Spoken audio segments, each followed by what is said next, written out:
So let's dive into React Native and let's, of course, start with the basics. In this course section, we are going to explore the core React Native concepts. This means that we'll dive into the core React Native components and we will start building user interfaces with those components. But we will, of course, also dive into styling React Native apps. We will learn how we can style those apps and those components such that we can really build the user interface we want to build.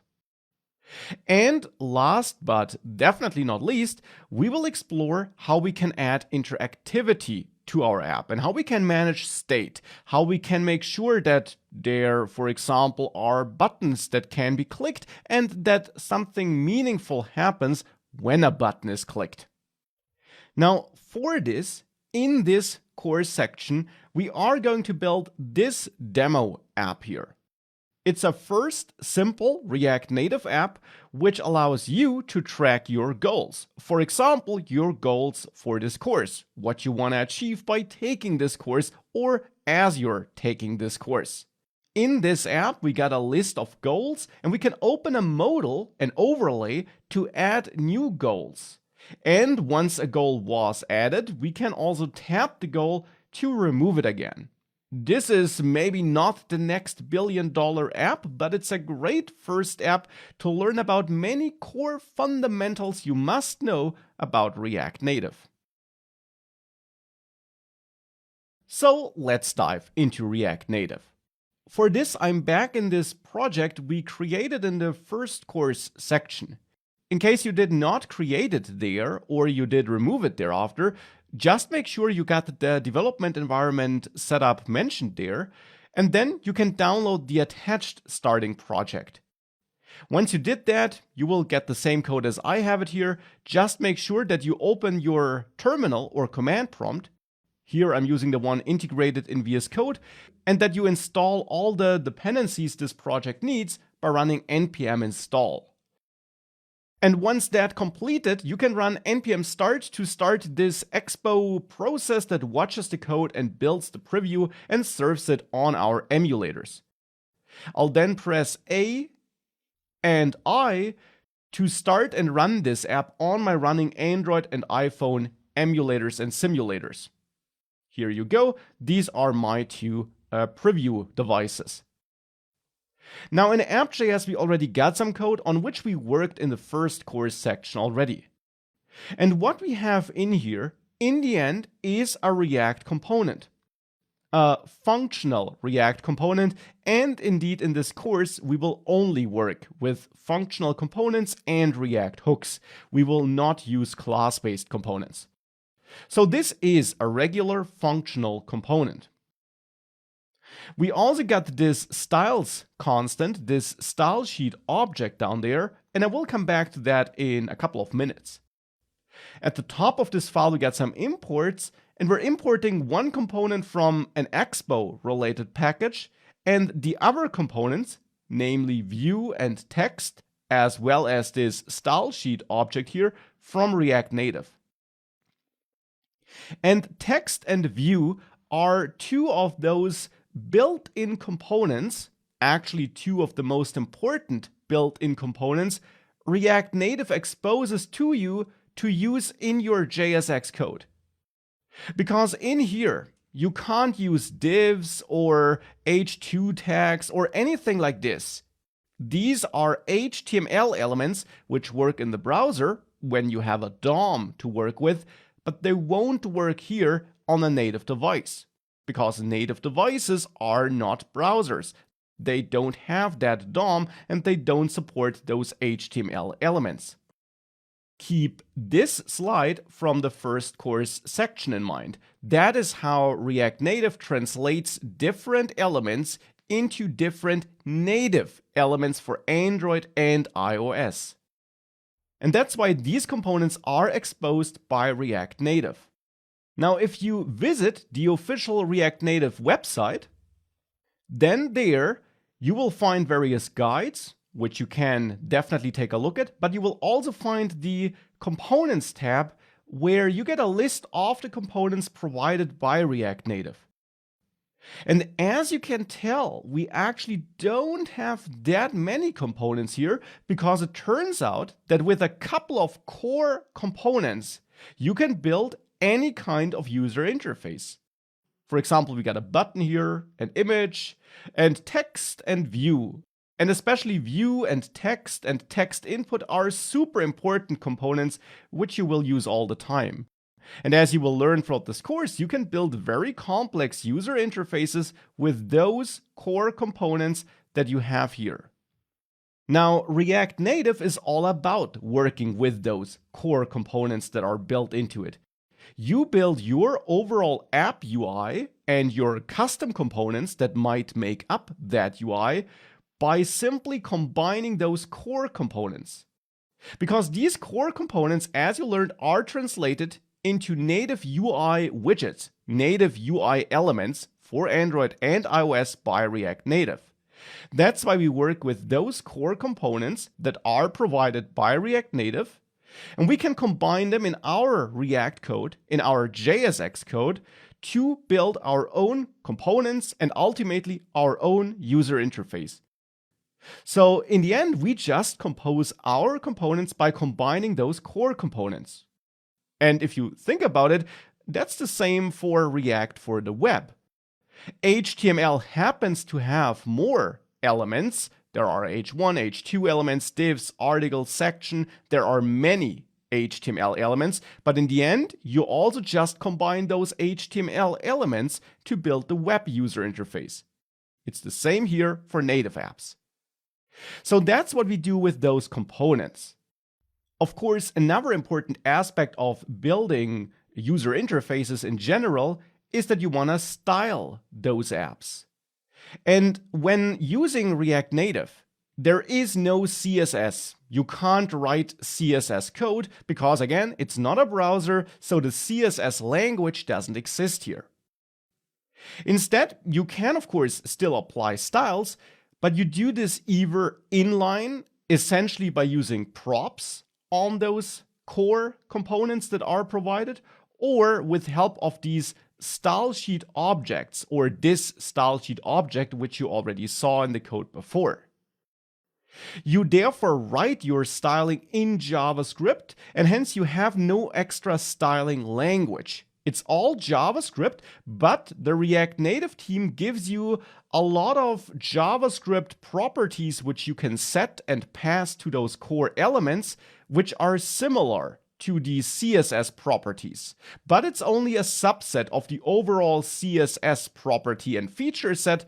But in the end, as you will learn throughout this course, you get all the important CSS properties and features that you need to build powerful and beautiful user interfaces.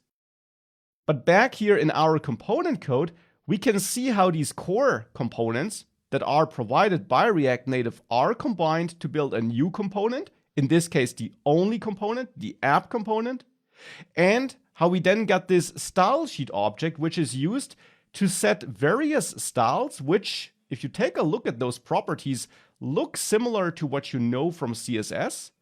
And then actually this styles object is provided to this view component through a style prop. But we will take a closer look at styling and at building our own components in general throughout the next minutes and hours, of course. Now, just one final note about this app component. At the moment, this is our only component here. And indeed, the app component in the app.js file has a special purpose. This is the root component that is rendered in your app. Expo will automatically take this component exported in this app.js file and render this as the root component. So any other user interface elements and components must go into this app component or into children or descendants of this app component. But again, that is also something we'll explore in greater detail soon. So let's start by diving deeper into core components like text and view. And for this, I'll actually delete this status bar component and also this import. If I save that, this is updated here on those devices and not much change there. So we don't need this right now. I also will delete this text component and save that, so that for now we have a blank screen. And now let's try re-adding the text like this. Hello world between the view, without the surrounding text. If we do that, we notice that we get an error down here. We get an error that text strings must be rendered within a text component, which is actually a quite helpful error message, which tells us in a pretty clear way what's wrong. Now, before we fix this, let's also take a look at those devices, those simulators, and here we also get the same error message. And this is actually something important, which is why I'm showing this. It's different than what you might know from web development.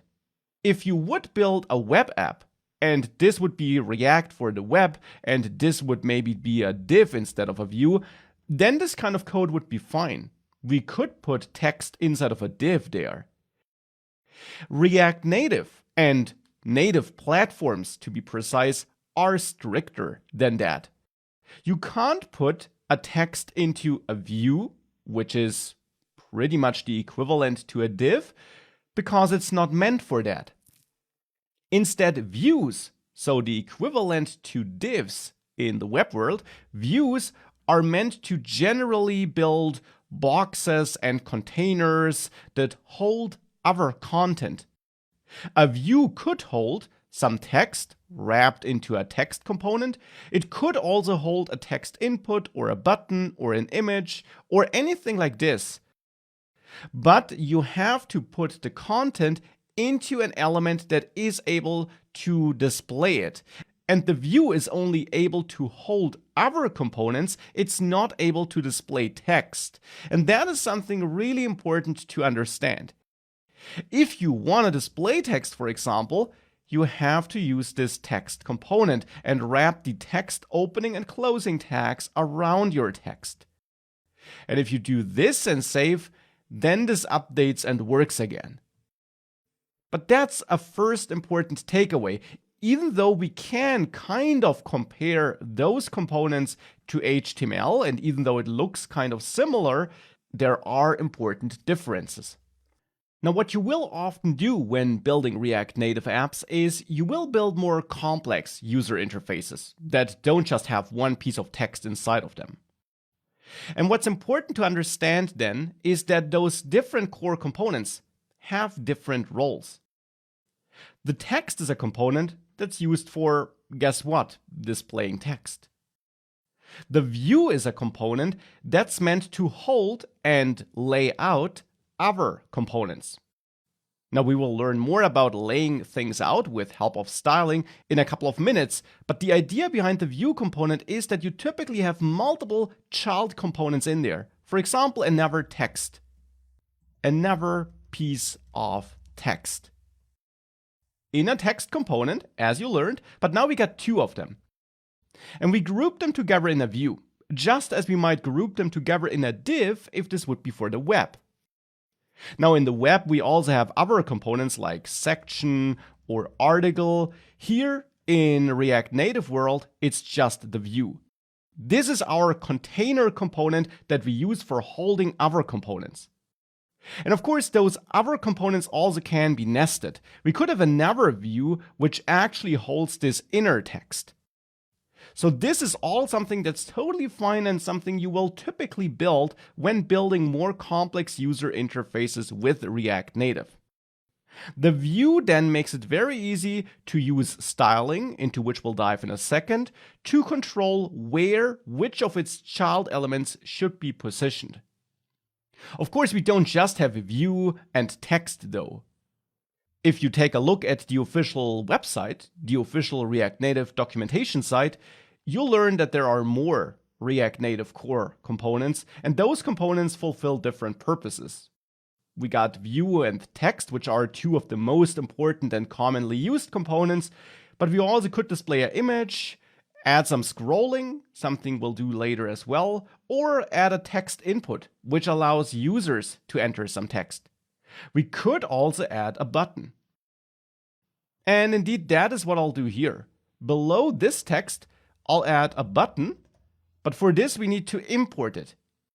And that is also important and an important difference compared to React for the web. With React for the web, you don't need to import the HTML elements you might be using. With React Native, you do. If you want to display a button, you have to import this core component from React Native. And then you can add your button. Another important difference is that unlike for the web, you don't build a button like this by adding the caption between the opening and closing tags. Instead, it's a self-closing element where you add a title prop, and then you add your title here. This would now display a button as well, with the kind of default styling and tab effects you would expect for the different platforms. And you see that the look adjusts to the underlying platform. It looks like an iOS button on iOS and like an Android button on Android. But of course, the button doesn't do anything yet because I haven't added any listener. Now we will add interactivity and learn how that works later. For the moment, let's just add the button here, and let's understand that we always work with core components like this, where every component has its clearly defined purpose. And you build your overall UI by combining those components. But of course, a UI is not just about combining components, it's also about styling them. And that's therefore what we'll explore next. So let's dive into styling.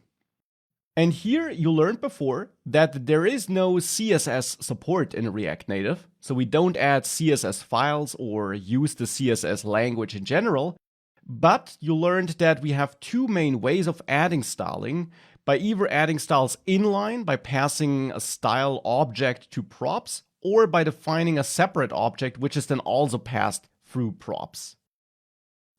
Now we do define our styles in JavaScript then, but the JavaScript properties we can set are inspired by the CSS language, though it's only a subset of the properties and features supported by CSS, and not all the names are exactly the same, as you will see.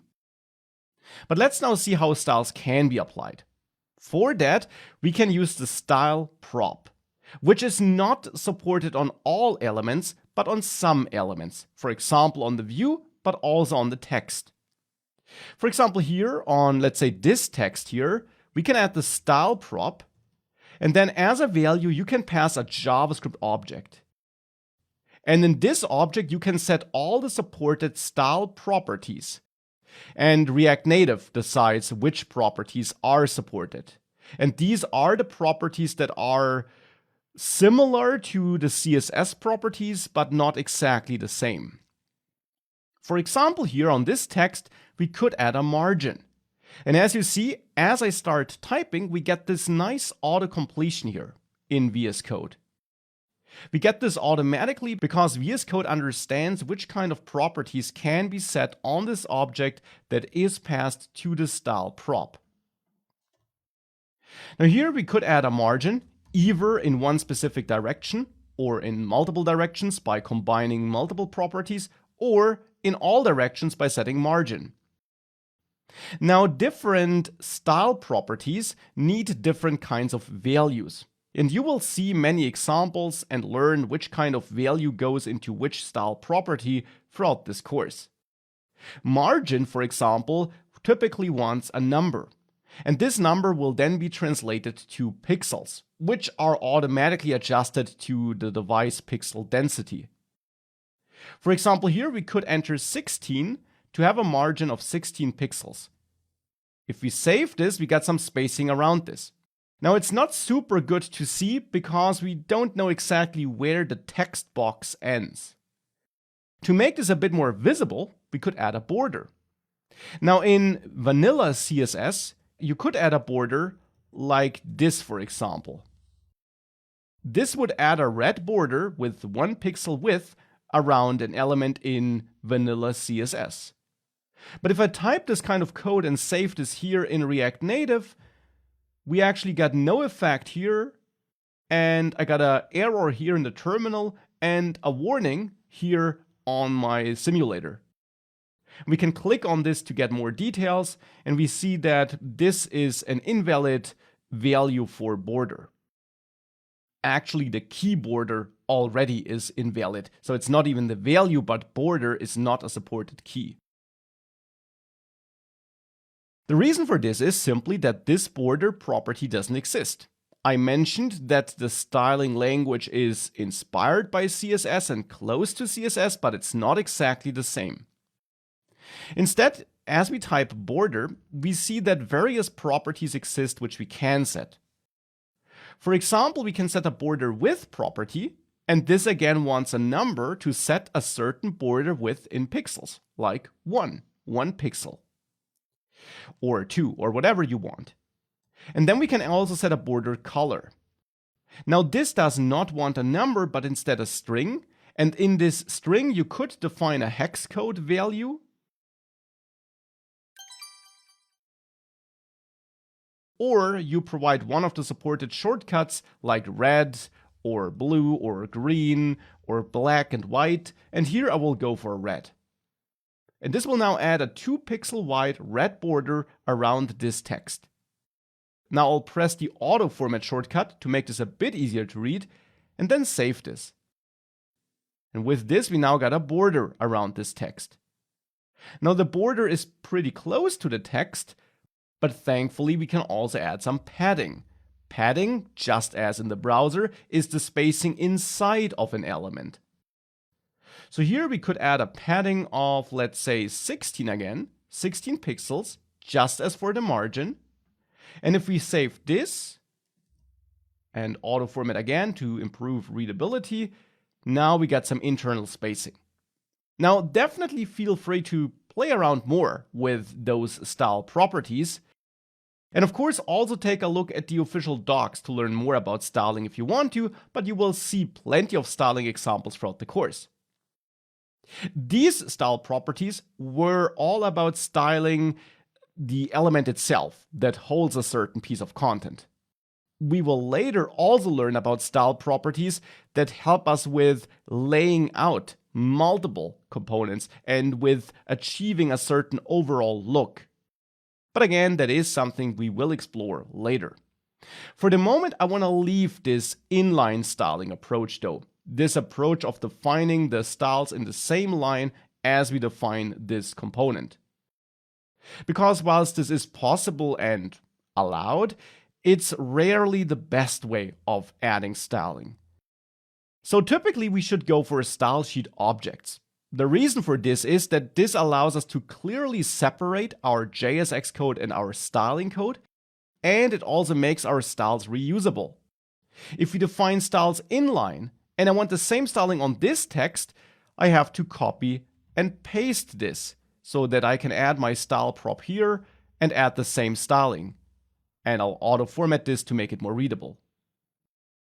So now I had to copy and paste to replicate this style, and that is typically something you want to avoid. What you should instead do is create a new style sheet object, or if you already have one, as we have it here, you go to this object and you add a new property. We already have the container property. Now on the same level, I'm adding another property. The name is up to you, and I'll just name it dummy text. Again, this is totally up to you. What's not up to you is what you set as a value though. The value should be an object, as we see it here for container, and in this object, you define your style properties. So here, I could now set my margin and so on. So I can set margin 16, border width 2, and border color, I'll set this to red. And I will also set my padding, and the order does not matter, I just group margin and padding together here since they're both about spacing, but we could also add padding here and it wouldn't matter. Of course, I could have also just copied down my object from up here. Now, with such a style object defined down here, we can use it here in our JSX code, as this container is being used. It is defined down here, but you can still use it in JSX because this only gets executed after the entire code file has been parsed, basically. So here we can now replace this object by referring to styles.dummyText. And I get nice autocompletion for this as well. And I'll do this here as well. And now, yes, we had to copy the word dummy text, but of course it's way less to copy. And if we ever adjust the style, for example, we change the color to blue, we don't have to do this in two places because the name didn't change. We just had to do it in one place instead. So if I save this, we now got a blue border. And that's how we use such a stylesheet object. Now, why is it a stylesheet object? So an object created with help of stylesheet_create, which is a built-in method on this built-in object, which is imported from React Native. Well, we could have also created a styles object like this and set our styles there. But using such a stylesheet object has the advantage that we get convenient autocompletion as we type our style properties here. And that makes our development life a bit easier. In addition, React Native could potentially optimize stylesheet creation and management internally and pick up stylesheet objects like this. This is not done right now though, so for the moment the main reason is the autocompletion. But with that, we now learned some important styling basics and some important basics about core components. I would say as a next step, we should take a closer look at creating layouts and positioning multiple elements, because typically you don't just want a couple of centered pieces of text like this. Typically you're going for different layouts, and we need to know how we can create such layouts therefore. So let's explore how we can build real layouts where we don't just have a bunch of centered texts and buttons.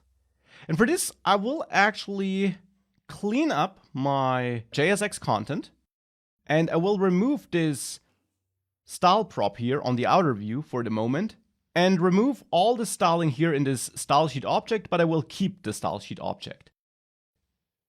And now here in my view, I actually want to add another view, and below that another view. Now I'm doing this because I want to start building a basic interface here that allows us to manage goals. And the first view, the first nested view here, I should say, should actually hold the input area where users can enter the text for their goal and click a button to add that goal. And the second view should later hold the list of goals that are rendered. And I'm using two views as wrappers to have a clear separation between these two areas, and because that will help me with styling. So for this, I'll then therefore start by adding a text input component here in the first view. This is a component that allows users to enter text, and like all components, all core components, we need to import it from React Native. Now, text input is a self-closing component. And here we can, for example, add some placeholder text, as you could add it to an input element in the web, and say your course goal. Then next to it, I want to add a button with a title of add goal. And then here in this view, I will add a text element where I say list of goals, and later this will become a real list. Now, if we save all of that, we see that everything is crunched here at the top. We also see that it goes beneath the status bar, and there would be different ways of fixing this. For the moment, I'll fix it by giving this outer view a style prop and defining a style which I'll name app container. And in there, I'll add a padding of, let's say, 50 pixels. And then here we can refer to styles.appContainer to add this padding to the overall outer view. Now, if we save this, we can see that there is more space around our UI. Again, later we will learn about different ways of making sure that we don't interfere with those native status bars and so on. Now, still, this is not the layout I want. For example, I want the button to be next to this input, not beneath it. I also want to have more space between the list of goals, and maybe this area where we add a goal should take up a quarter of the overall height, and the list should take up the rest. And that's where we need new styling features, styling properties about which we haven't learned before. Specifically, we need Flexbox. When it comes to building layouts in React Native apps, Flexbox is super important. And you might know Flexbox from the web and CSS, and in the next lecture we'll have a little deep dive into Flexbox and how to use it. But Flexbox is a key approach, a key concept, which is basically a collection of CSS properties that you use to control how things look like. And the Flexbox implemented here in React Native, which can be set with all those React Native properties, is very similar to what you know from CSS Flexbox. In the end, Flexbox is all about a couple of CSS properties, or a couple of styling properties to be precise here, that are about positioning elements inside of containers. You can control how much space certain elements take up and if they are to the left or right or bottom or top of other elements. And the positioning is then controlled with the style settings that you apply to the container that holds other elements, as you will see in a second. Now, Flexbox is all about two axes which you have on a container.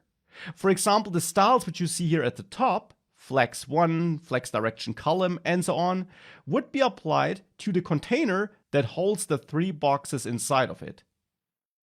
Now, the Flex1 instruction here, for example, would tell the container that it should expand to occupy all available space, though as you will see soon, this is seen in relation to other containers that might also take up space. And then Flex Direction controls whether the elements are laid out in a column, as you see it here, or in a row, as you see it here. So that all works. Basically, Flex Direction controls if the main axis, as it's called, is top to bottom or left to right. With column, it's top to bottom. With row, it's left to right. And then you also got other properties like justify content or align items that allow you to control how the elements are laid out in their axis. So if there is some space between them, if they're crunched together, and so on. So back in our code, this means that we can use Flexbox on this view, which is the container of text input and button, to control how these two elements are positioned. Because you learned, Flexbox is a concept that is applied to container elements to control how much space the container takes up. That's something we'll do in a second. And then how the elements inside of the container are positioned. That is what we'll do right now. For this, I'll add another style property here in my style sheet object, and I will name it input container. Now on this element, we can now set Flex Direction to row. And then we can apply this input container styling to this view. So here we add the style prop and then refer to styles.inputContainer. If we save that, you see the button is now next to the input element. So this already utilizes Flexbox because by default Flexbox is enabled on all those views. You can start using those Flex properties right away. The default setting was that Flex Direction was column, which is why the elements were beneath each other. But if we switch to row, as I just did, they sit next to each other in the same row, which hopefully makes sense. Now we might want to control how they are laid out, and for this, we can add another property to the input container, and that is the justify content property. You will learn more about all these Flexbox properties in depth in the next lecture, but justify content basically controls how these elements are distributed in the row or column, depending on what the value here is, that they are part of. So here, for example, space between is one of the allowed values, and as you set this to space between, you see there now is more space between these elements. Now we can also still control the width of those elements. For example here, we could add a text input style object in our style sheet object. And I will add this to the text input here. And here I then want to add a border with a width of 1 and a border color of CCC, which is a light gray. By the way, I get a color picker here because of an extra extension which I installed. You don't need that though. And now, in addition, I will give this text input a width of, let's say, 80%. And this is also new. Now, in most places where you can set a size as pixels, so as numbers, you can also set sizes in percentage, though you need to wrap that in quotes. So you set a string in the end. But then you add the percentage sign and your percentage number to set a certain percentage. And with this, I'm saying that I want this element, which has this style, to take up 80% of the available width. The available width will be defined by the container in which the element sits, but then the element which receives this style will take 80% of that container's width. So therefore now I want to add this text input style here on this text input element, and we do this by adding the style prop and then it's styles text input. If we do this and save that, now we got this border and this looks like 80% width. Maybe we also want a little bit of margin to the right so that there is some spacing here. There is no spacing right now, despite having space between, because this takes 80% of the width and the button automatically takes the rest.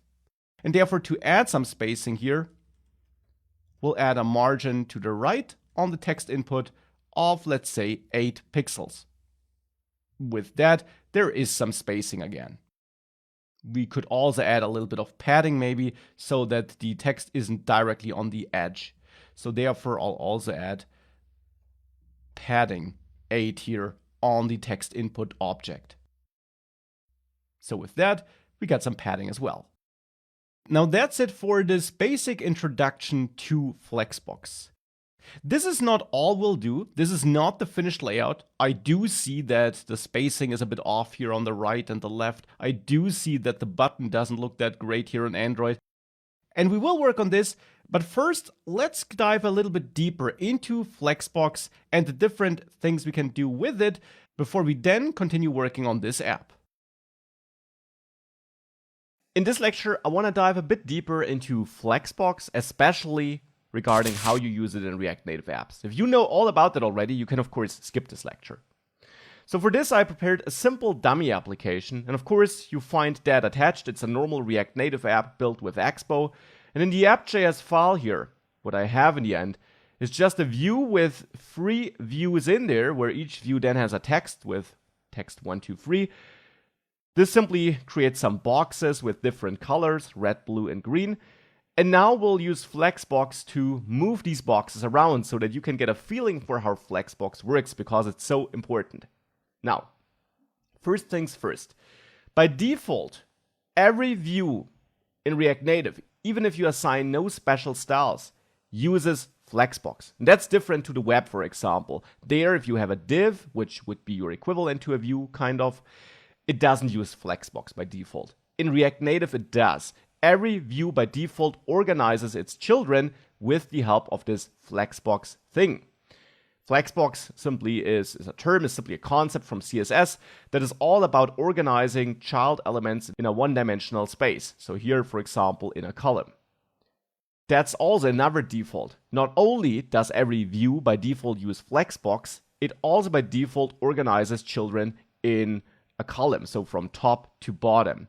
That's also a difference to the web, and I don't want to emphasize these differences too much because, of course, you don't need to be a web developer to build React Native apps, but I think a lot of people do know web development, do know CSS, Flexbox, and therefore it makes sense to also talk about the differences. So in the web, when you use Flexbox, not only is it not turned on by default, in addition, if you do turn it on, the default is to organize all child elements in a row, and here the default is to organize them in a column.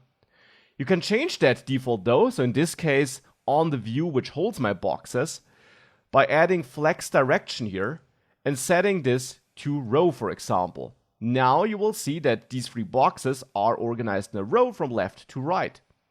Now besides row and column, you also have row reverse and column reverse.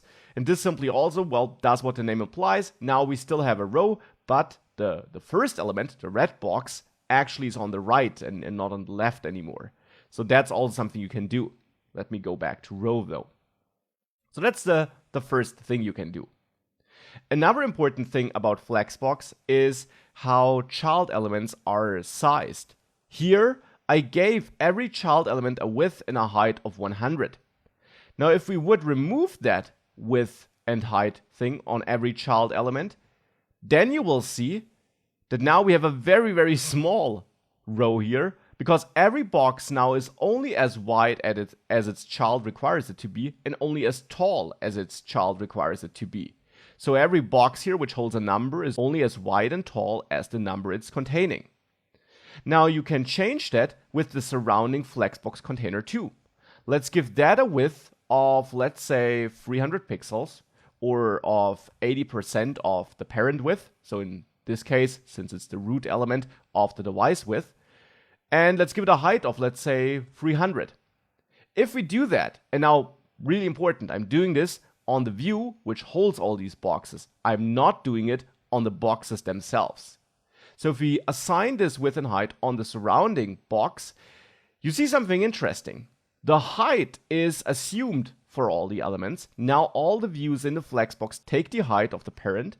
The width has no impact here. That's also a default behavior you got here, obviously, since we haven't changed anything.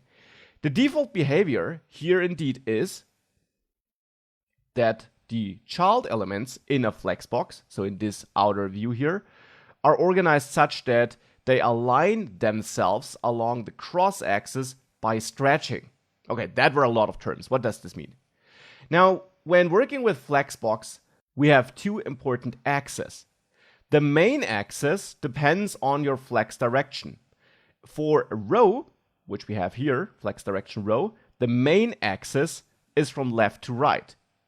For row reverse, it would be right to left. For column, it would be top to bottom. And for column reverse, it would be bottom to top. So that's the main axis. And then you also have a cross axis, and that's simply the opposite of the main axis. So for a row where the main axis is from left to right, the cross axis would be from top to bottom. If the main axis is from right to left, which would be the case for row reverse, then the cross axis would be from bottom to top. Okay, so that's the main axis and cross axis concept. Now you can organize your child elements. So in this view where we have the three boxes as child elements, you can organize these child elements along these axes. You use justify content to organize elements along the main axis, and you have align items to organize elements around the cross axis. Now you see the values you got for justify content here if you add these quotes, or if you place your cursor in there and you hit Control Space. You see you can center elements, you can position them at the end or at the start of that container, or you can add some space in between. For example, if we use space between here and we use align item center, then things will change. Now you will see they're taking the width of the surrounding container. Every box itself still is pretty small, but they're split or they're distributed across the width of the parent container. And they're no longer taking the height because along the cross axis, we're aligning them with align items. And there I set this to center. The default here is stretch. And if I set it back to stretch, then unsurprisingly, they do stretch for the entire height. Now, if you want to make sure that they take the available width, you can't set stretch here on justify content, which is your main axis positioning vehicle. So you can't set stretch here. So what can you do regarding that then? Well, that is something you now configure on every child item itself. You can tell a child item how much space it should take of the space it's potentially getting. Stretch here is kind of a special case. There you set this up on the parent item. Normally you set this up on the child item. So for example, if I set this to center now so that the parent doesn't tell the child how much space it should take, then we can fully control the space a child takes by going to the child style And there you can add flex, the flex property. The flex property is applied to items that are inside of a flex box, so that are inside of a view in this case here. And that can be a view itself, but that could also be another component like a text, for example. So now here you can add flex and you can set this to a value of 1, for example. So flex needs to be a number. If you set this to 1, what you will see is that now the red container, where I did set flex to 1, takes all the available width it can get, just so much that it leaves enough space for the blue and the green container so that they can squeeze their content into the surrounding flex box. Now we can't see the boundaries of the surrounding container, but the boundaries would essentially be where the red item starts and the green item ends on the horizontal axis here. So now flex 1 makes sure that the red item gets as big as it can get. So it takes as much space as it can get. By default, views only take as much space as their child elements require, so as this one character required.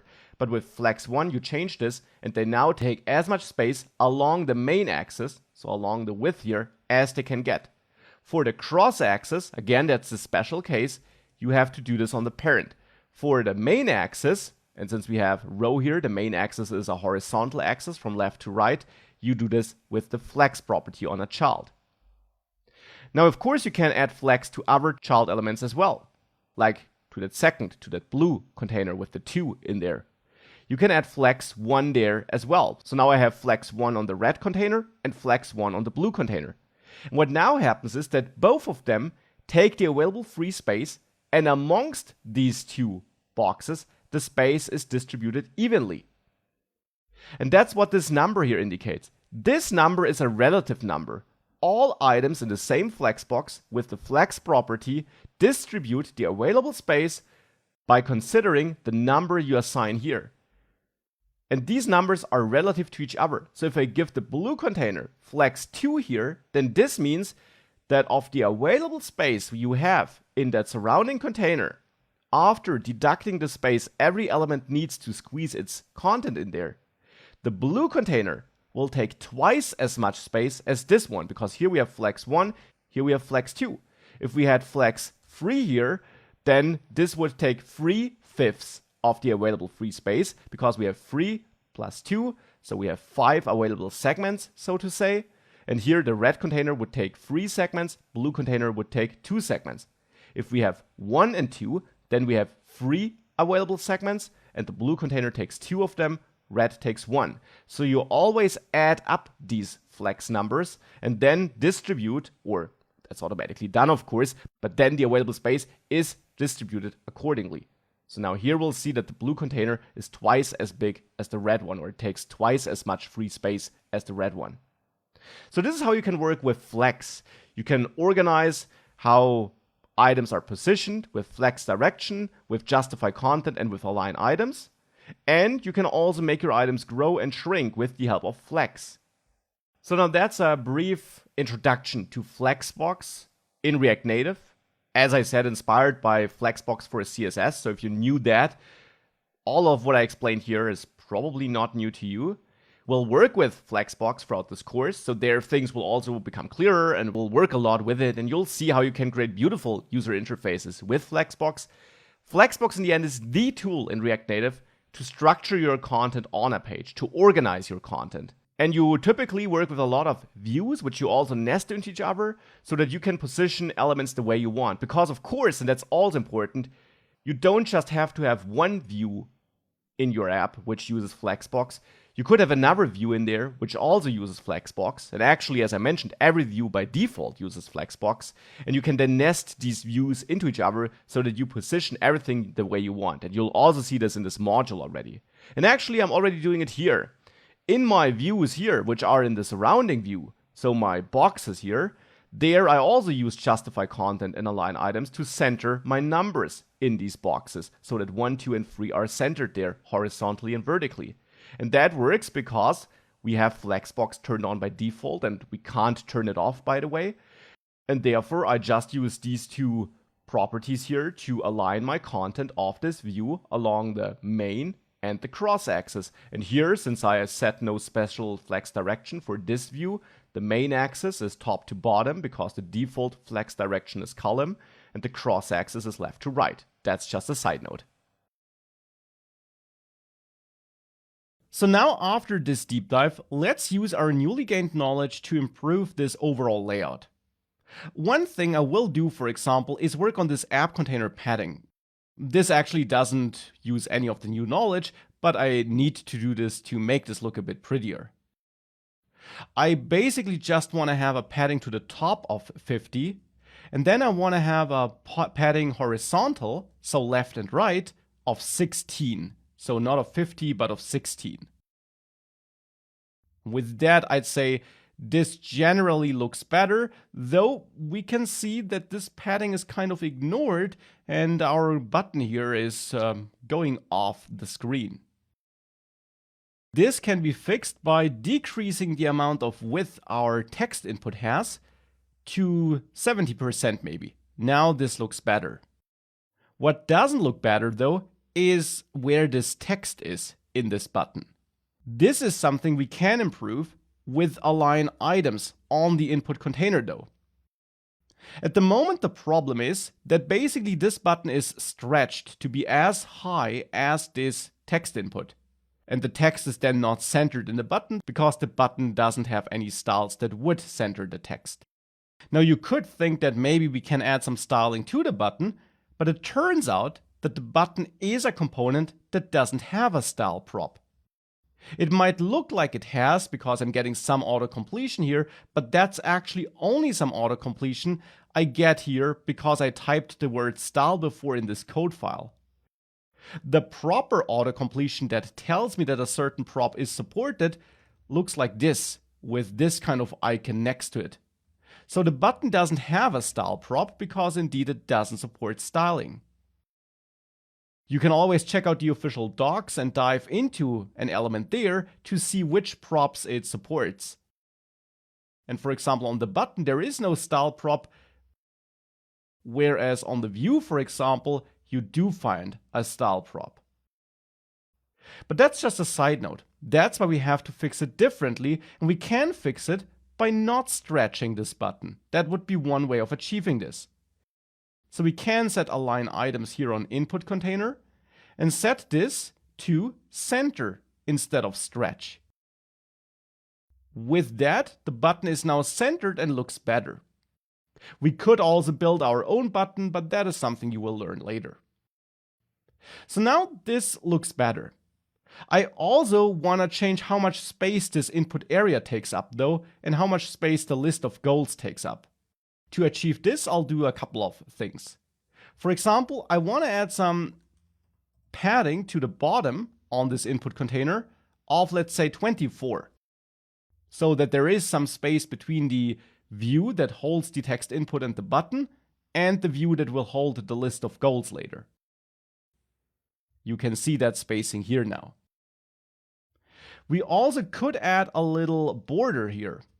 So we could add a border to the bottom and give it a width by setting border bottom width of 1.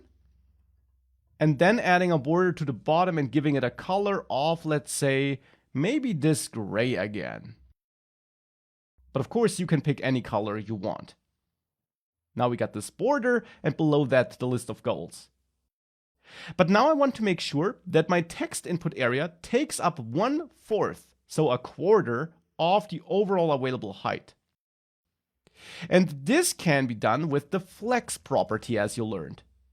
We can set this to 1 and then add a styling object to this view that holds the list of goals that takes up 3/4 of the available space, which can be achieved by adding flex 3 to this view. So therefore I'll add another styling object in my style sheet here and name it the goals container. And here I'll set flex 3. As you learned, all the flex values are added together as long as the containers to which they are added are siblings to each other and are part of the same surrounding parent element, which is the case for these two views. and then the space is distributed accordingly. So 1 plus 3 is 4, and therefore this takes 1/4, and this will take 3/4.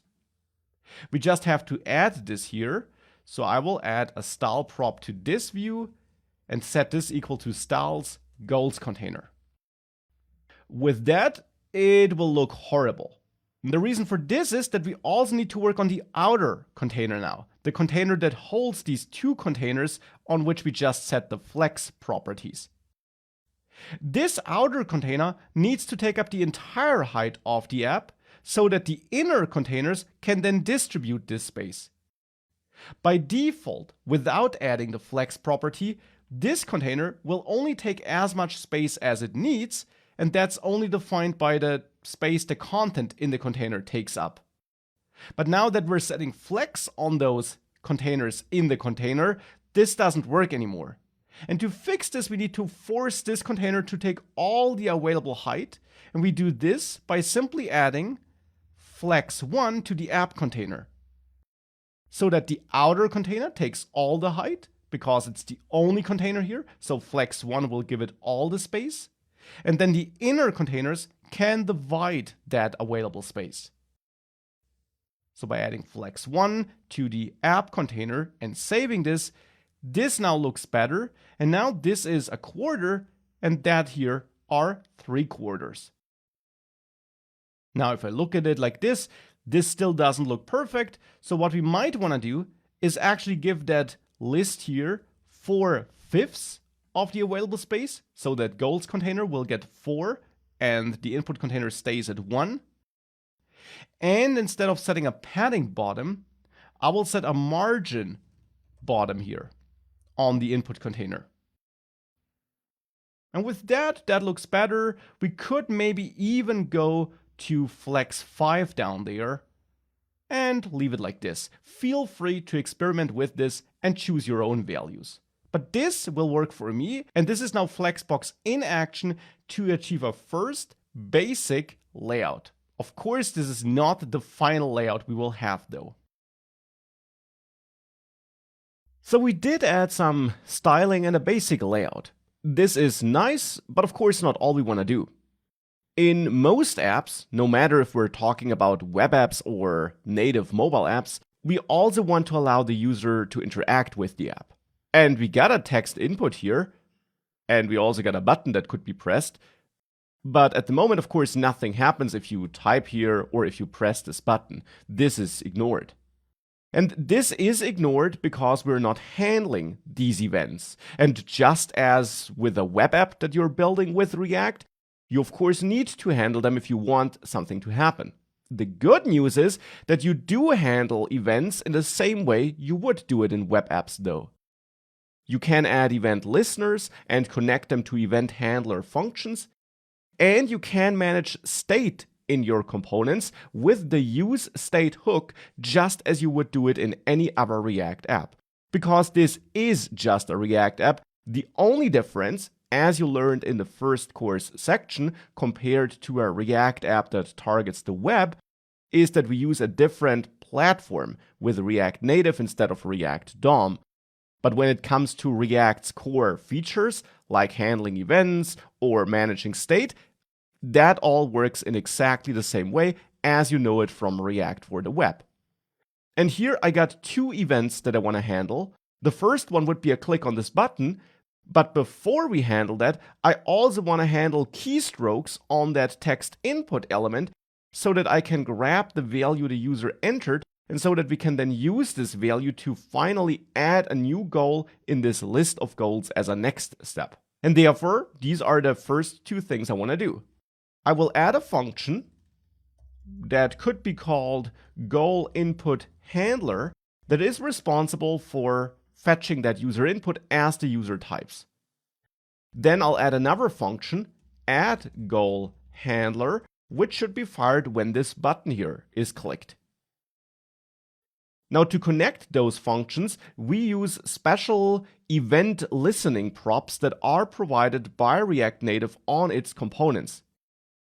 For example, to connect goal input handler to text input, we can add the special onChange text prop. This is a prop exposed by React Native, which wants a function as a value, a pointer at a function. In my case, I'll point at this goal input handler function, so I'll pass that as a value here. And I'll press the auto format shortcut to make this a bit easier to read. Now please note that I don't execute this function here. I don't add parentheses. If you would add parentheses, this function would be executed as soon as this code is parsed and evaluated. And this would be too soon because that would be the case when this user interface is rendered. I don't want to do that. Instead, I want to point at this function so that React can execute it for me whenever this text changes in this input. And that's what will happen if we set it up like this. Now, in this goal input handler function here, we then receive the entered value automatically. Because keep in mind, it will be React that calls this function because it's React Native that exposes this prop. And therefore, React, or to be precise, React Native, will also provide us a value as an input, as a parameter to this function, and that will be the entered text. So we get the entered text automatically. And then we could, for example, console log this here, like this. If we save this code and we have the npm start process up and running, we can go back here and, for example, enter test. And as I type this here, you see the log update here in my terminal with every keystroke until we have the word test. So that's how this works, and this works totally on its own. So that's how we can get the entered value. Of course, we don't want to get the value because we need it in this function though. Instead, we need it in this function, so we need it when the button is clicked. And for this, we need to connect this function to a button click as a first step. Now, if you would be building a web app and you had a HTML button here, you would add the onClick prop. But with React Native, this prop doesn't exist on a button. But we have a similar prop. It's called onPress. It's called onPress instead of onClick because technically we don't have clicks in native mobile apps. Instead, we have taps or presses. So here we have onPress, and just as with onChangeText, here I point at my function that should be executed. In this case, addGoalHandler. So now this function will be triggered whenever the button is clicked or tapped. Now we want the value entered in this text input in this function. So what we need to do is we need to store it as state. We need to store it as state, which is updated with every keystroke in this function, so that we can then use it in this second function.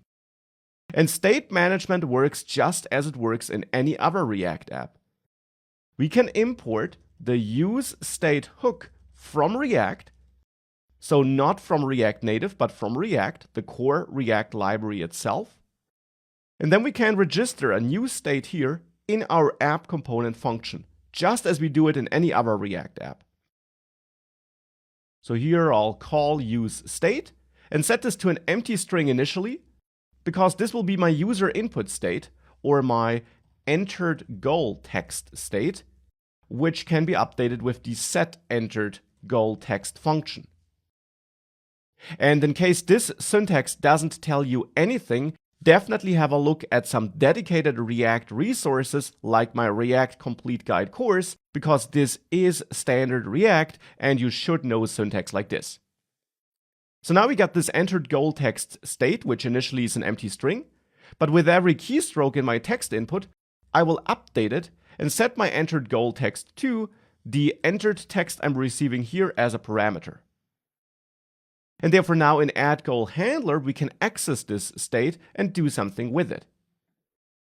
And for the moment, I will simply console log my entered goal text state here. But of course, soon we will update a list of goals, which we then output down there. So let's save this.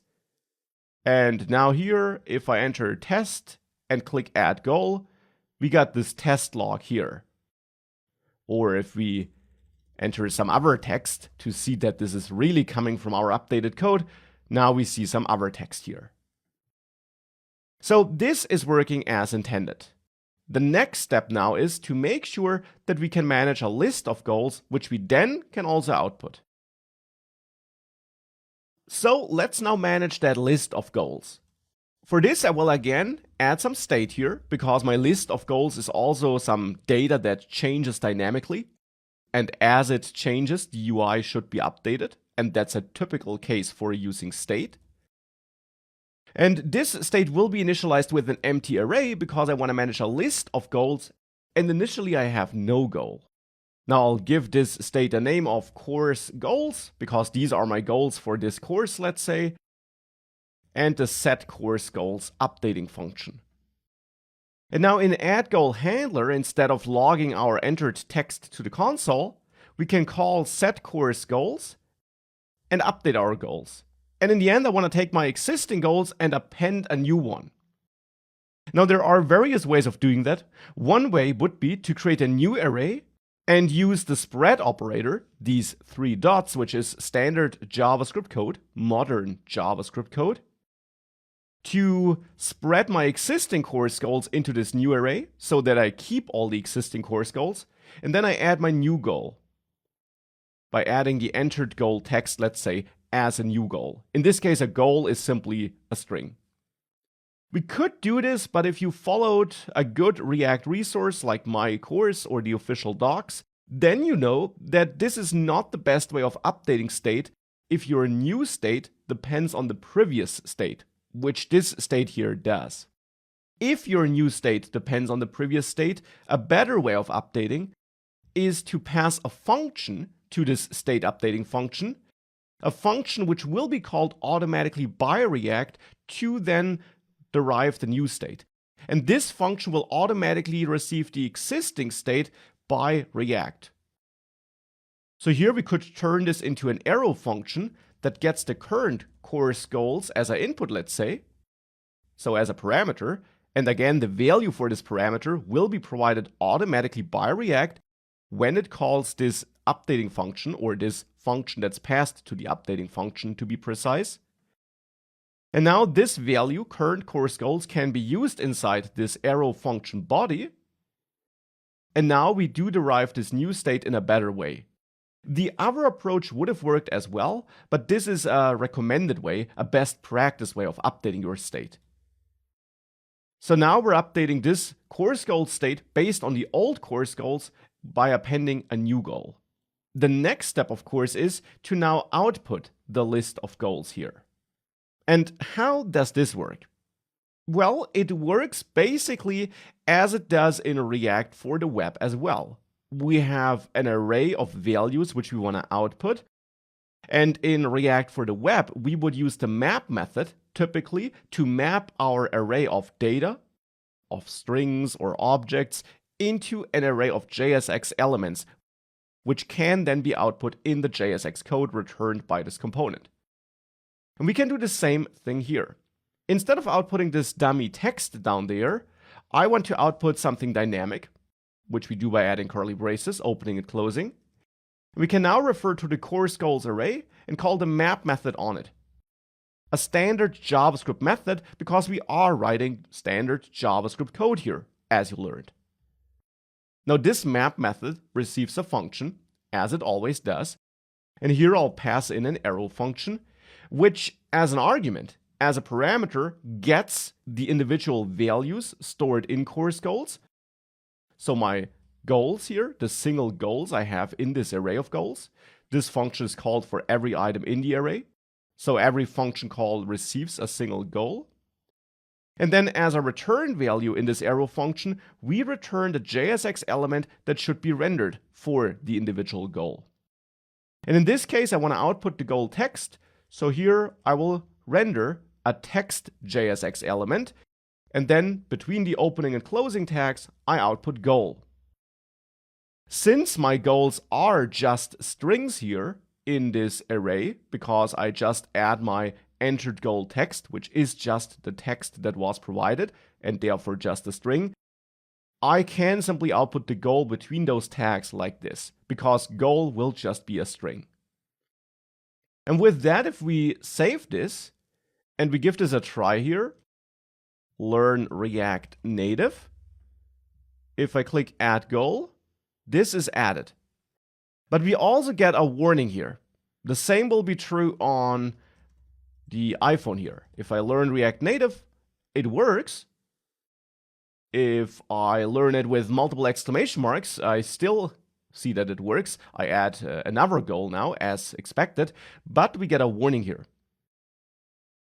We get a warning that each child in a list should have a unique key prop. And this is actually a warning you might know from React for the web as well, because this is a warning that has nothing to do with React Native. Instead, with React in general, when outputting a list of data as we're doing it here, every item in that list should receive a key prop, which uniquely identifies the individual list item.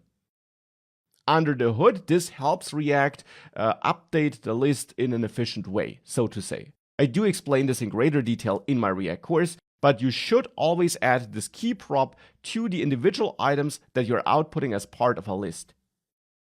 Now, the value you pass to key can be anything, but it should be something unique that uniquely identifies the concrete value that you're outputting here. In this case, I'm just outputting goals, which are just strings, so I'll take the goal string itself. This is actually not necessarily unique, because I could enter the exact same goal text twice, but it's good enough for now. We'll improve this soon. Now, with this key prop added here, though, now if I add another goal, I don't get the warning again. And of course, here we don't have to enter the same text all the time. We can also learn different pieces of text, like learn all the details. And as you see, our list keeps on growing here. So with that, we're now able to handle the user input, store it, and react to a tap on this button. And then we do something which you certainly did many times with React for the web. We're outputting that data here in a list. But that's of course not all we want to do. Outputting the data in a list as we're doing it here is nice, but it would also be nice to have some styling on those list items. And therefore, that's what I want to do next. Of course, feel free to also pause the video here and practice this on your own. Apply some styling, any styling of your choice, to these individual list items, and then compare your solution to mine to see how I styled this. Now here's what I will do. I will create a new object that keeps or that holds the styles for those list items, and I'll name it goal item. The name is up to you though, here in this style sheet object. And then in this object, which defines the styles for this identifier, you can set up any styles you want. And I'll give every goal item a little bit of margin, for example, so that we have some spacing around it. Maybe 8 pixels. I also want to add a border radius here so that we have rounded corners. And this also wants a value that's defined as a number. And here I'll set this to 6 pixels. Now, to make sure that we can see this radius, I will give this a background color so that this item has an overall background color of a specific hex code that I prepared ahead of time, which is 5E0ACC, which is a nice purple color. I also want to have some padding in here, so I'll actually add it next to the margin, not because it's required, but to keep those related values together. And I'll add a padding of, let's say, 8 pixels as well, so that we have some inner spacing as well. And last but not least, I also want to add a color here, and I'll set this to white, and this will be the text color. So again, you see the property names are pretty similar to what you know from CSS. We of course have this camel casing instead of using dashes, because dashes are not supported in JavaScript. But besides that, the names should look familiar. Now we can assign this goal item style to our text items here. So here we can add the style prop and set this equal to styles.goitem. And I'll reformat this to make it a bit easier to read. With that, if we save this updates and we see our items here. What you will see is that we got this changed styling, but actually on iOS, the rounded corners are missing. We only have them on Android. Now, why are they missing here? And what can we do to fix the styling there as well? This is a good time to talk about the differences between the two platforms. The idea behind React Native is that you can write code with React that will actually give you native mobile apps for multiple target platforms. So you don't need to write different code to target different platforms, but one and the same code base can get you there. Now, this is generally true, but as you will also learn later in the course, sometimes there are differences. And sometimes you need to make tiny code adjustments to target all platforms in the right way. And for example, here we got a difference. The rounded corners are missing on iOS because we added our styling here that applies the rounded corners directly on this text component. Now it turns out that this text component is translated by React Native to a fitting native widget, a native UI element. And the element to which it is translated, in case of Android, seems to be an element where corners can be rounded. But in case of iOS, it looks like the underlying native text output element does not support rounded corners. And that's why border radius has no effect on the text elements on iOS. Now, to work around that, we can wrap our text here in a view. So in this more generic container element. This is also translated to a fitting underlying element, and it turns out that the underlying element to which view is compiled by React Native is an element that supports rounded corners on both platforms. How do I know that? From the official docs and experience, and I'm explaining it to you in this course so that you don't have to find it out the hard way.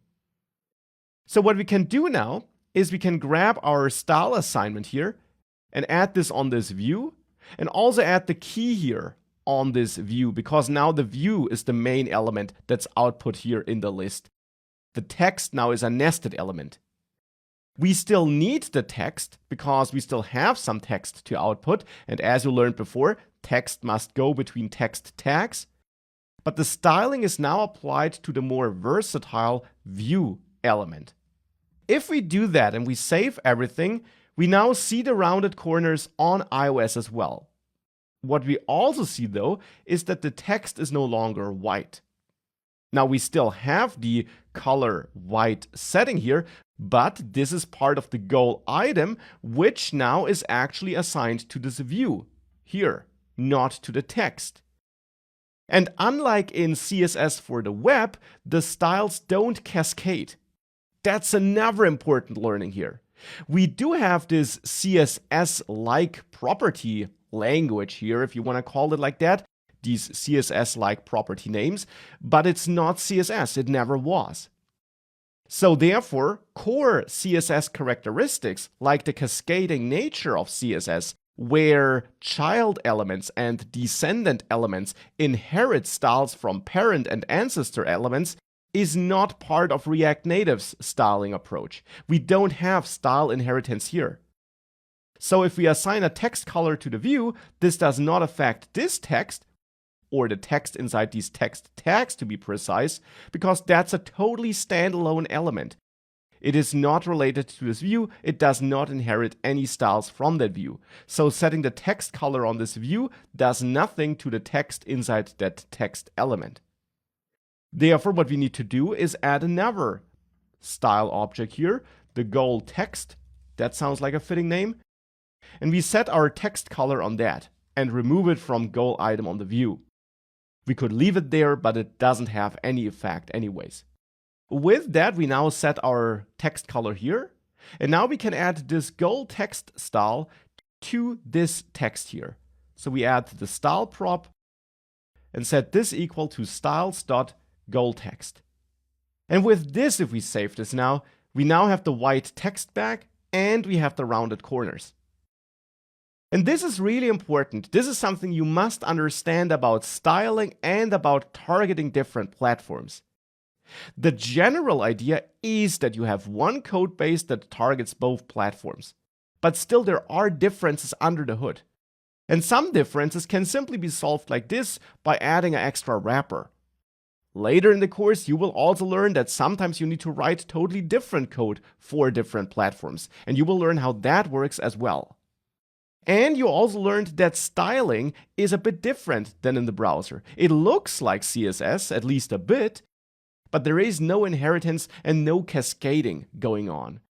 That's why you really have to set the styles on the elements where they are supported instead of some global parent element. Just as the rounded corners couldn't be applied to the text color applied to this view didn't have any effect to the internal text here. We need to set that on the appropriate text element. And these are these tiny details which you will see over and over again throughout this course and which are super important when you're working with React Native. But with this, we now got the look we want here. And hence, we can now move on and dive a bit deeper into how we can and should output lists like this. So we got our list here.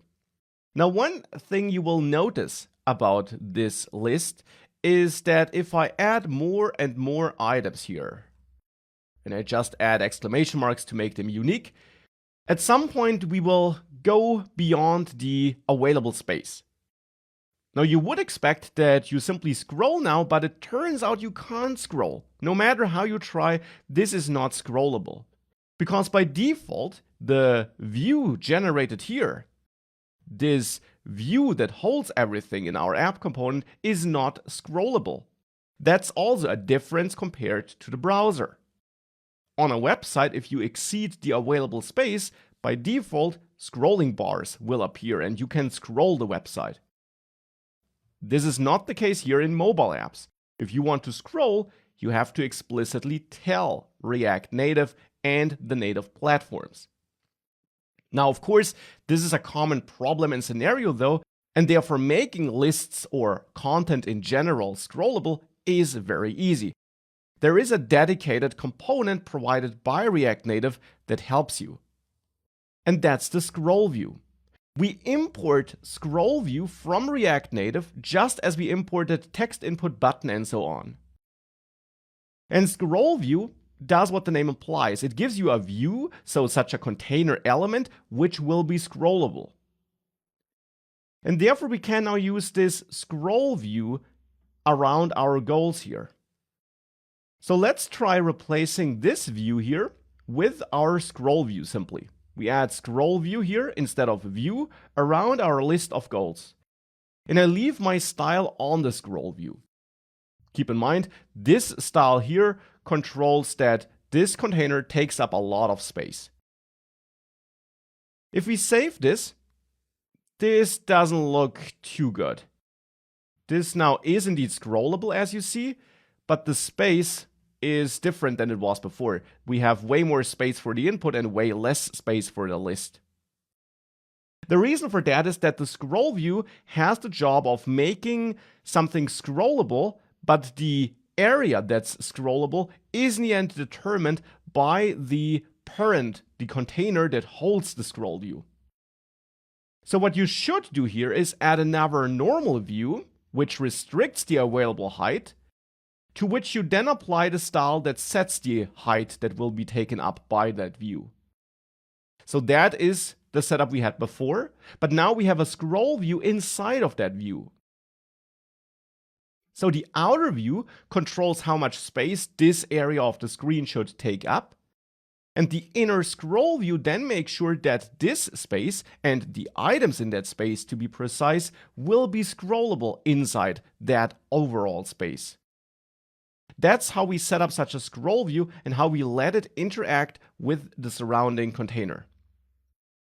If we set it up like this and we save everything, we get the same proportions as before, but now indeed, as you see, this list is scrollable here. And that's of course what we want, because now we have a list where we can add more and more items, and it stays scrollable as we exceed the available space.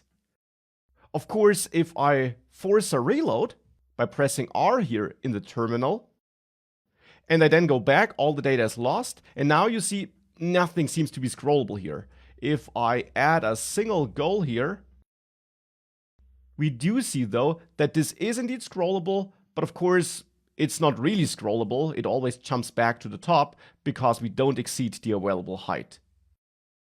So scroll view is super useful because it does allow you to make lists or content in general scrollable.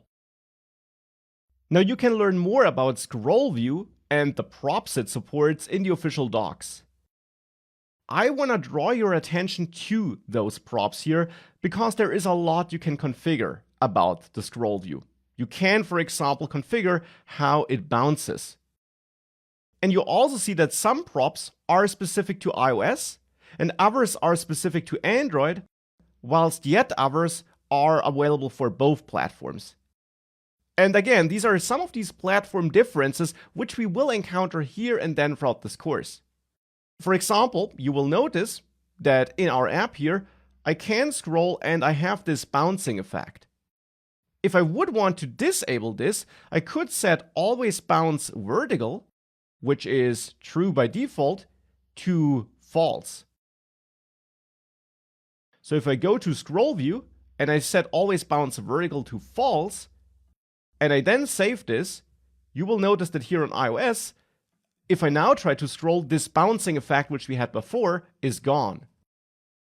Now if I add more and more gold to make sure that I exceed the available space here at some point, it still is scrollable, and now it also bounces, but it didn't bounce if there was not enough content to fill the available space, the available height here.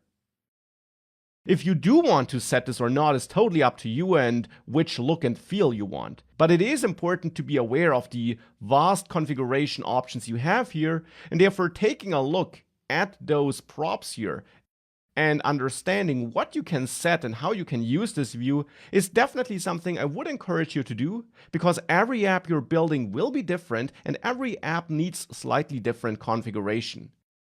And therefore the official docs are always a great place where you can find all kinds of supported configuration settings. So we got our scrollable list here, and this is implemented with this scroll view. Now this solution has one downside, one disadvantage though. Scroll view is great if you want to add scrolling around some content. For example, if you had an article which would be too long to fit on a screen, or you simply don't know which device sizes your users will be using and you want to make sure that an article, for example, is scrollable. In such situations, scroll view is perfect. For lists as we have it here, it's not perfect though. The reason for that is that lists like this could become very long. Sure, you might only have like 10 or 20 items on there, and especially for such a goal list, it's very likely that you have around that size or around that amount of items. But you could also have lists with hundreds or thousands of items. Now what scroll view does is it always renders all the items that are inside of it whenever the overall UI is rendered. So even if an item is not currently on the screen, like this last list item here, this item is still rendered behind the scenes even though it's not visible yet. Because scroll view renders all its child items, no matter if we're talking about 10, 20, or 10,000 items. And for very long lists, this can become a performance issue. If you have a long list with dozens or hundreds or thousands of items, rendering them all at the beginning, even though the vast majority is not even visible to the user, will slow down the app, and of course that's not something we want. Therefore, scroll view is great for limited amounts of content, like an article which has a fixed end at some point. But for dynamic lists, which could become super long, we typically don't want to use scroll view. We can, but we typically don't want to avoid possible performance issues. A better solution for such scenarios is another built-in component that ships with React Native, the flat list component. This is another component that will help with scrolling, but as the name suggests, it's specifically built for scrollable lists, and internally it will only render the items that are actually visible. And all the items that are off screen will only be loaded and rendered lazily as they are needed because the user is scrolling. Now internally, Flatlist will have a small threshold to make sure it already starts loading and rendering items before they are visible, but it will only render them as the user gets closer to them as he or she is scrolling the list. If you have 1,000 items in your list, the vast majority of items will not be loaded and will not be rendered when using Flatlist. So how do we use Flatlist then? Well, you do use it by replacing scroll view with it. So we replace scroll view with Flatlist. Now regarding this always bounce vertical prop here, this is still supported. So you can leave it there because Flatlist actually supports pretty much all of the props scroll view supports. Because internally it kind of has a similar implementation, but with this optimization of only loading data when it's needed. So this is a first step, but we're not finished yet. We replace scroll view with Flatlist. The next step is that we get rid of our custom mapping code here. We remove that. We no longer map our data manually. Instead, we now have to pass this task to Flatlist so that it can render this list efficiently by only rendering what's needed. Flatlist is now in charge of this, hence we need to let Flatlist do that. And this is done by giving Flatlist two important props. The first one is the data prop, which is a required prop. This is a prop that points at the data that should be output in this list. In our example here, that would be the course goals array. That's the data that should be output as a list, so we pass this as a value to data. But that doesn't tell Flatlist how the data should be rendered. You don't tell Flatlist by passing content like this between the opening and closing tags. That's not how we use Flatlist. Instead, we should cut this, and we can turn Flatlist into a self-closing component, and we add another key prop now. And that's another required prop, the render item prop. This is a prop that wants a function as a value, a function that will tell Flatlist how to render the individual data items.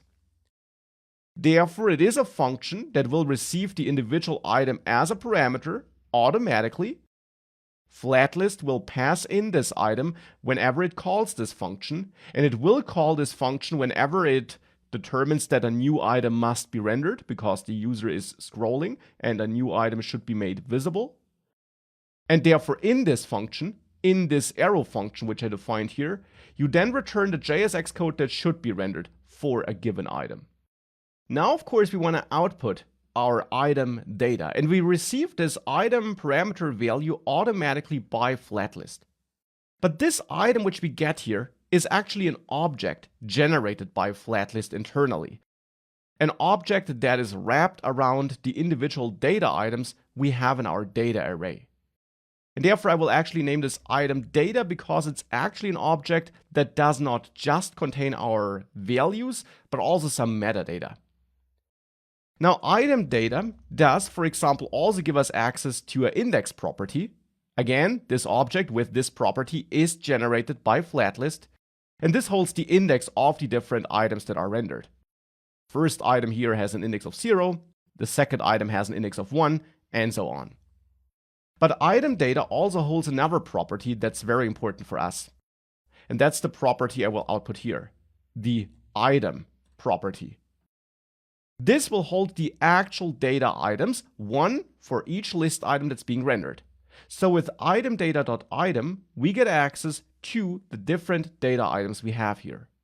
Now with that, we can get rid of this key prop because we're no longer mapping this list manually, and hence keys are no longer managed like this. We will come back to keys in a second, but for the moment we'll remove it. And now I will reload the apps by pressing R here in the terminal with the terminal selected. And if I now add another new item here, you will see it shows up And I can add multiple items here. And if I add enough items to exceed this screen height, so if I add more and more items here, you will see that this list also is scrollable. I can scroll here. But you also see, of course, that I'm getting a warning. I did get it right from the start, actually. And the warning is in the end that I'm missing some keys here. Because it's still a list and therefore we still should add keys, but we don't add them as we added them before. Instead, when using flat list, there are two main ways of adding keys to these list items. The first approach is to turn your data values from primitive values like strings, as we have it here, into objects that have a key property. And that's what I'll do here. When I add a new course goal, instead of just adding the entered text like this as a goal, so as a plain string, I will wrap this into an object where I, for example, have a text property that holds the actual goal text, but where I actually also add a key property, which I set to a unique key. Now, to generate a unique key here, I will actually use math random to string like this, which is not really a unique key. I could generate the same number twice, but it's good enough for this demo here. And now with that, every item in my course goals array is actually an object with a text property and with a key property. And the special thing is that flatlist will automatically look for such a key property. So flatlist does work with primitive values in the data array as well, as you saw a couple of minutes ago.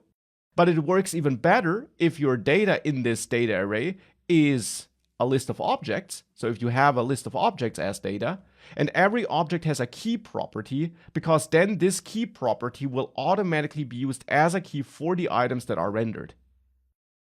Now that we turned our items into objects here though, we have to make sure that when we access the data that belongs to a single item, we dive into the text property here on the item. Because every item is now an object with a text property. That's what we set up here. Hence, we have to access this text property down here. And with that, if we save this and again reload this, and I now start adding items here, you will see that now I can add items as many as I want, and I don't get this warning anymore, and I got this scrollable list. And under the hood, only the items that are needed are being rendered, and the other items will be loaded lazily as we scroll closer to them. That's how this flat list works now. Now, if you don't have a property named key, because you're maybe getting data from an API and you can't influence its shape, and you don't want to transform it just because flatlist needs that key property, you also got an alternative to setting up such a key property in the input data. Let's say this would be named ID. This would be a reasonable property name, because this could be a unique ID, but it would be the wrong name because this list is not looking for an ID property, but for a key property. Now, of course, we could transform it, but if you don't want to do that, you can go to your flat list and you can add another prop to the flat list component. And that would be the key extractor prop. The key extractor prop wants a function as a value, for example, an inline arrow function, but you could also define a function somewhere else and pass a pointer at it here. And this is a function which will automatically receive two parameter values, item and index. These two values will be provided by flatlist when it calls this function for you, and it will call this function for you for every list item that's being rendered. Now, the render item function is also called for every list item that's rendered, but the render item function is responsible for generating the JSX code that should be rendered for every item. Key extractor, on the other hand, this function is simply called to get a key out of every item, which then under the hood will be attached to the item by the flatlist. And therefore here you should return the key. And since you get the item as the first parameter value, and since I know that every item for me is an object, with an ID property, and since I know that the ID property makes for a great key, since it will be unique, I can return item.id here. And with that, I simply tell Flatlist how it gets to a unique key for every item it outputs. So with that, if I save this and I then again reload everything here, if I again learn React Native here, this works as before, and I don't get any warnings. This, of course, also works here on Android, if you want to see it there. I can add multiple goals there as well, and there it's also scrollable. So that's Flatlist in action, and you should use Flatlist whenever you have lists with dynamic data that should be scrollable, and especially if you have lists that could be super long, then for performance reasons, Flatlist is better than ScrollView. So by now we already learned a lot about important React Native components and concepts in general. Our app.js file is getting bigger and bigger, and this is something that happens in most React apps, no matter if you're building for React Native or if you're building for the web. Your components get bigger as you add more functionality. Now, what you do in such cases is you break up your components and you split them into smaller components. That is a common approach and a common best practice for keeping your code maintainable. And it's no difference here for React Native. Thus far, we're working with one component only, but this, of course, is the exception. The norm is that you do work with multiple components, and we want to do that here as well. For this, I'll add a new folder in my project, which I'll name Components, because I want to store my components in there. You don't have to use this name, but it is a common convention since we will be building and storing components in there. And then I want to add two component files in there. Goal input.js, because there I plan to store the data input related JS Xcode and functionality.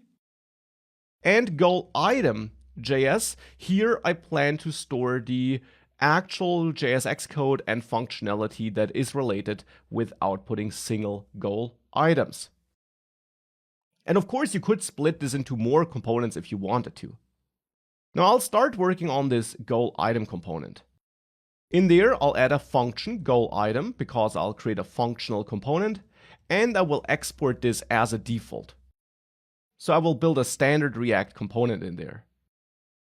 Now you don't need to import React from React here. You did need to do that in the past, but with modern versions of React Native and React, you don't need to do that anymore, and therefore a functional component can be created just like this. Now in this goal item component, I want to return some JS Xcode. And I actually want to return the code that is responsible for outputting a single goal item. So not the list of items, but a single item. And that means I want to use this code here. Hence, I will cut this code from app.js and return it here in goal item.js. Now, of course, here I'm referring to some styles though. And those styles, therefore, also should be brought over.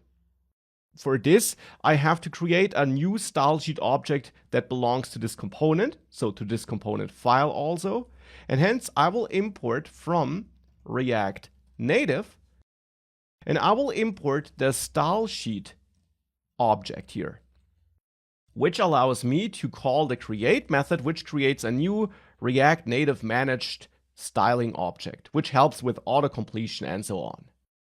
I'll store this in a constant named styles, though the name is up to you. But since I'm already referring to this kind of constant here in my code, I will keep the name here.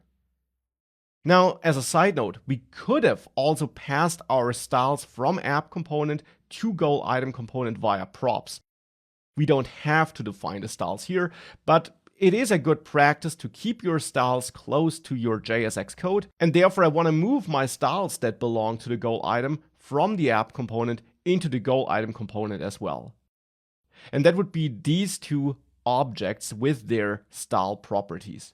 I will cut them in app.js and move them over to goal item.js.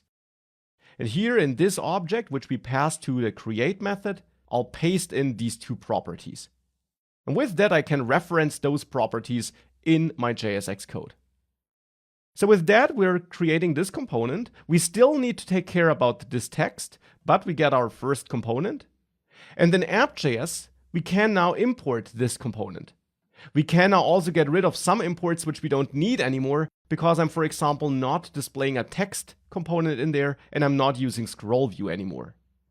But I will now import goal item from components goal item.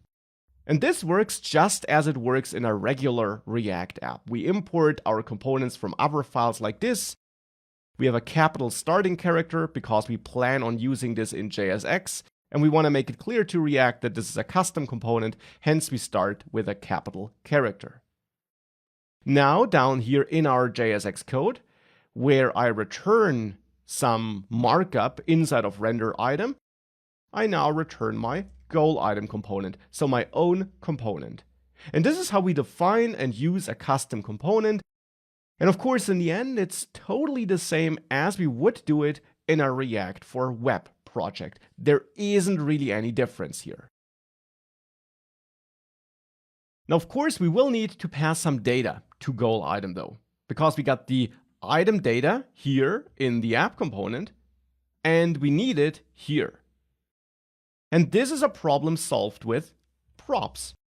Again, just as we do it in any React app, because we are building a regular React app here. We have a regular React component, and we can use props therefore.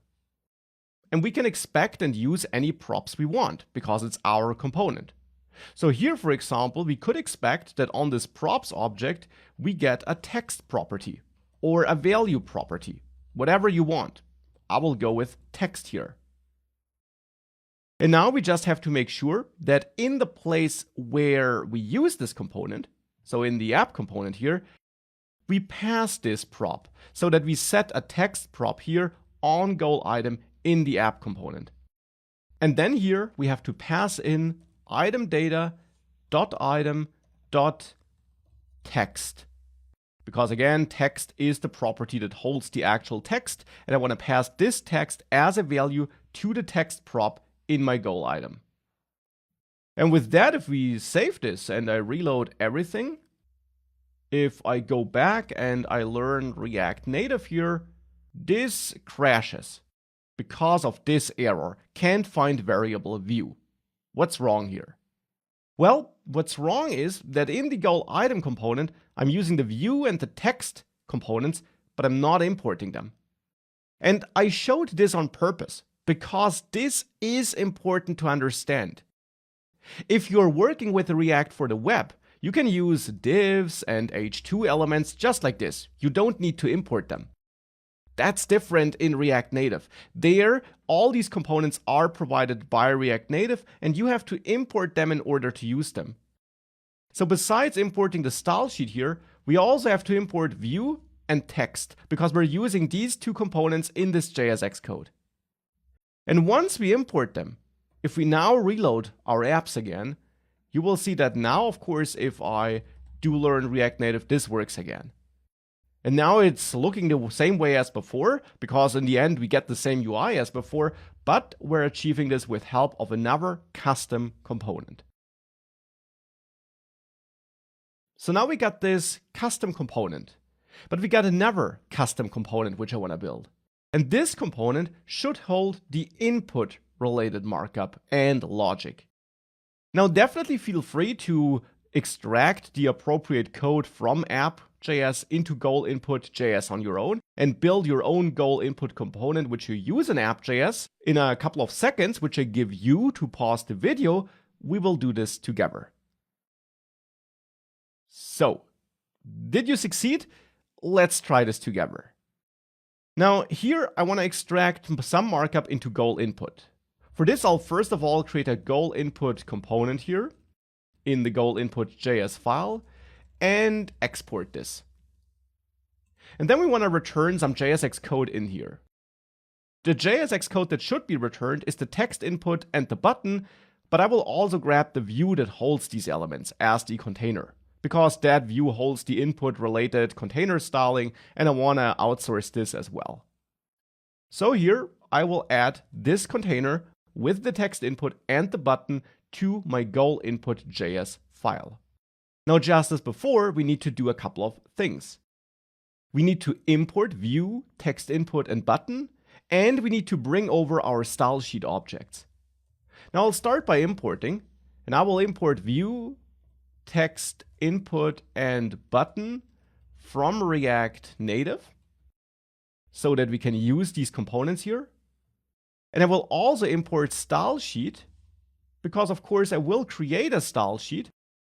I will create such a styles object here with style sheet create so that we can set up the styles that belong to this component in this component file. And in our case, that would be the input container and the text input styles. So in app.js, here I will grab the input container and text input style objects and cut them so that our style definitions in app.js are now much leaner. And I will move them over into the goal input component file. So here in this object, I'll now paste them in, and that makes sure our styles are there. But now we're not done. We also are handling some state here. We're getting the user input and we're interacting with the main course goals state with help of this button. But now the problem, of course, is that the course goals state is managed in the app component, whereas the inputs are in a different component. But that's a common problem in React apps and not specific to React Native, and we can solve it as we solve it in all React apps. We can also talk to the parent component by passing event handler functions via props. So here, for example, we can accept props on goal input and expect a special prop, which could be named onAddGoal, to be provided by the parent component, which actually holds a function as a value that will be executed upon a press. So now in the app component, we can use the goal input component we just added. We can import goal input from /components goal input. And we can use this component here in that place where we had all the input related markup before and set this onAddGoal prop, which we expect to get here in our goal input component. And now since we set this prop's value as a value for the onPress prop, and that prop wants a function to be executed, we should pass a function to onAddGoal in the app component. And we still pass our addGoal handler here, just like this. Now what does change though is how we handle the user input, how we fetch the user input. Because this goal input handler and the state that manages the entered input is in the wrong place now. We don't do this in the app component anymore because the text input element is in the goal input component.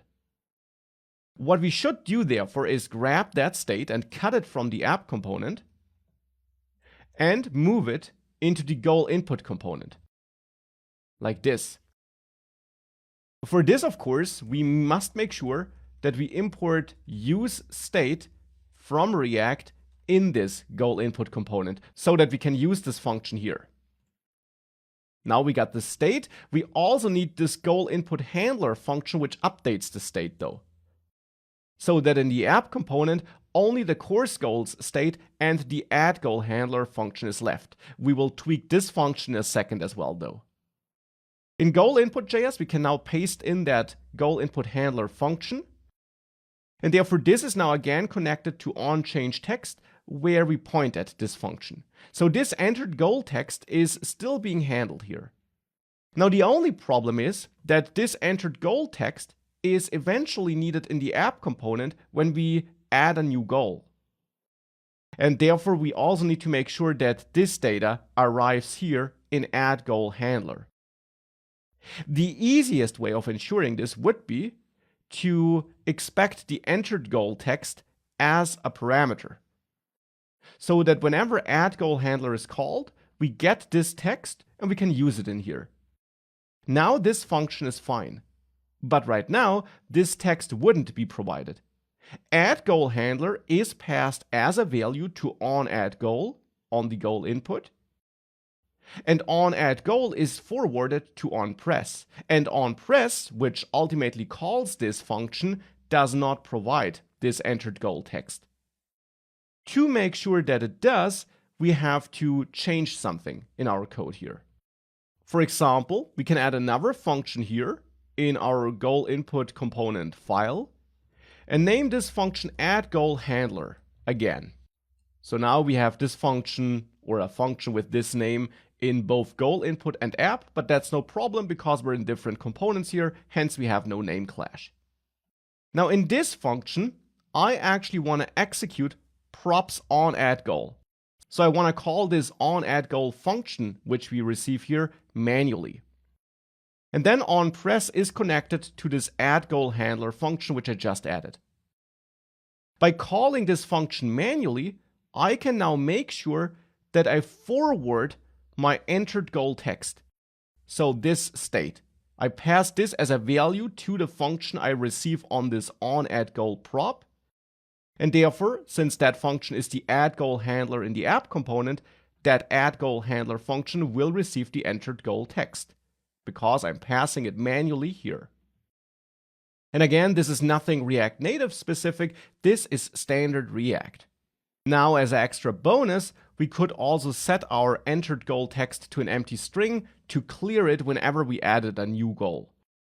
We didn't do that before, but we can do it now, and I think it is a change that makes sense. But of course, it's up to you whether you want to do that or not. Here, I will do it by setting the state back to an empty string. With all of that, back in app component, this should all work. We can now get rid of some unused imports again, which we don't need anymore. And if we now save everything and reload the app on both devices, if I now learn React Native, this goal still gets added. Now what's not happening is that the input would be reset though. Actually, internally it is. If I click add goal, you see there was no text, but it's not reflected here in the input element. The reason for that is that I'm resetting the state here in goal input, but I'm not binding the state to text input. We don't have any proper two-way binding here. We just have one-way binding. In the past, this didn't matter because we never changed the text besides typing into the text input field. But now, since we're also changing the state here, like this by resetting it, we should add a value prop to text input and bind this to the entered goal text. So that whenever this goal text changes, because we, for example, reset it, this is reflected in the text input. If we now save this and reload everything, I can again learn React Native. Now it's reset, and I can add my goals. So this is now working, and now we split this into multiple components. And in the end, as you see, here we had absolutely nothing React Native specific. Splitting our app and passing data and functions around, that all works just as you know it from React. We're making good progress. We're now able to add items to our list here, and we're managing this list in an efficient way. Now, what we're not able to do yet, though, is remove items. And it would be nice if we could simply tap those items and they would be deleted. Now, to make them tappable, if this would be a web app, all you had to do would be that you add an on-click prop to the item. That's how you would do it in the web. But this is not how it works in React Native. Instead, here, if you want to make an item pressable, you have to let React Native know. And you let React Native know by wrapping the item that should be pressable into a specific component provided by React Native. And that would be the pressable component. React Native also knows a component named touchable and various related components like touchable highlight and touchable native feedback and touchable opacity. But those are components that are not deprecated, but that should be replaced by pressable now. So these touchable components are the old React Native way. Pressable is the way forward. So we use pressable by simply wrapping the item that should be pressable with it. like this. In my goal item, I wrap my view with pressable. And with that, this item becomes pressable. And whenever we press any item inside of pressable, so in this case, this view with this text, this onPress prop will trigger the function that we provide to it. So we should provide a function to onPress. And since I plan on deleting items in the future, I will define this function in app.js, because here I'm managing my course goals state, and here I will have to delete items in the future. So I will add a delete goal handler function here in app.js. And for the moment, I'll just console log delete here in this function. We will, of course, replace this with proper code later. Now the delete goal handler should be provided to the goal item, and therefore I'll add a prop here. And since it's my component, it's my choice how this prop should be named.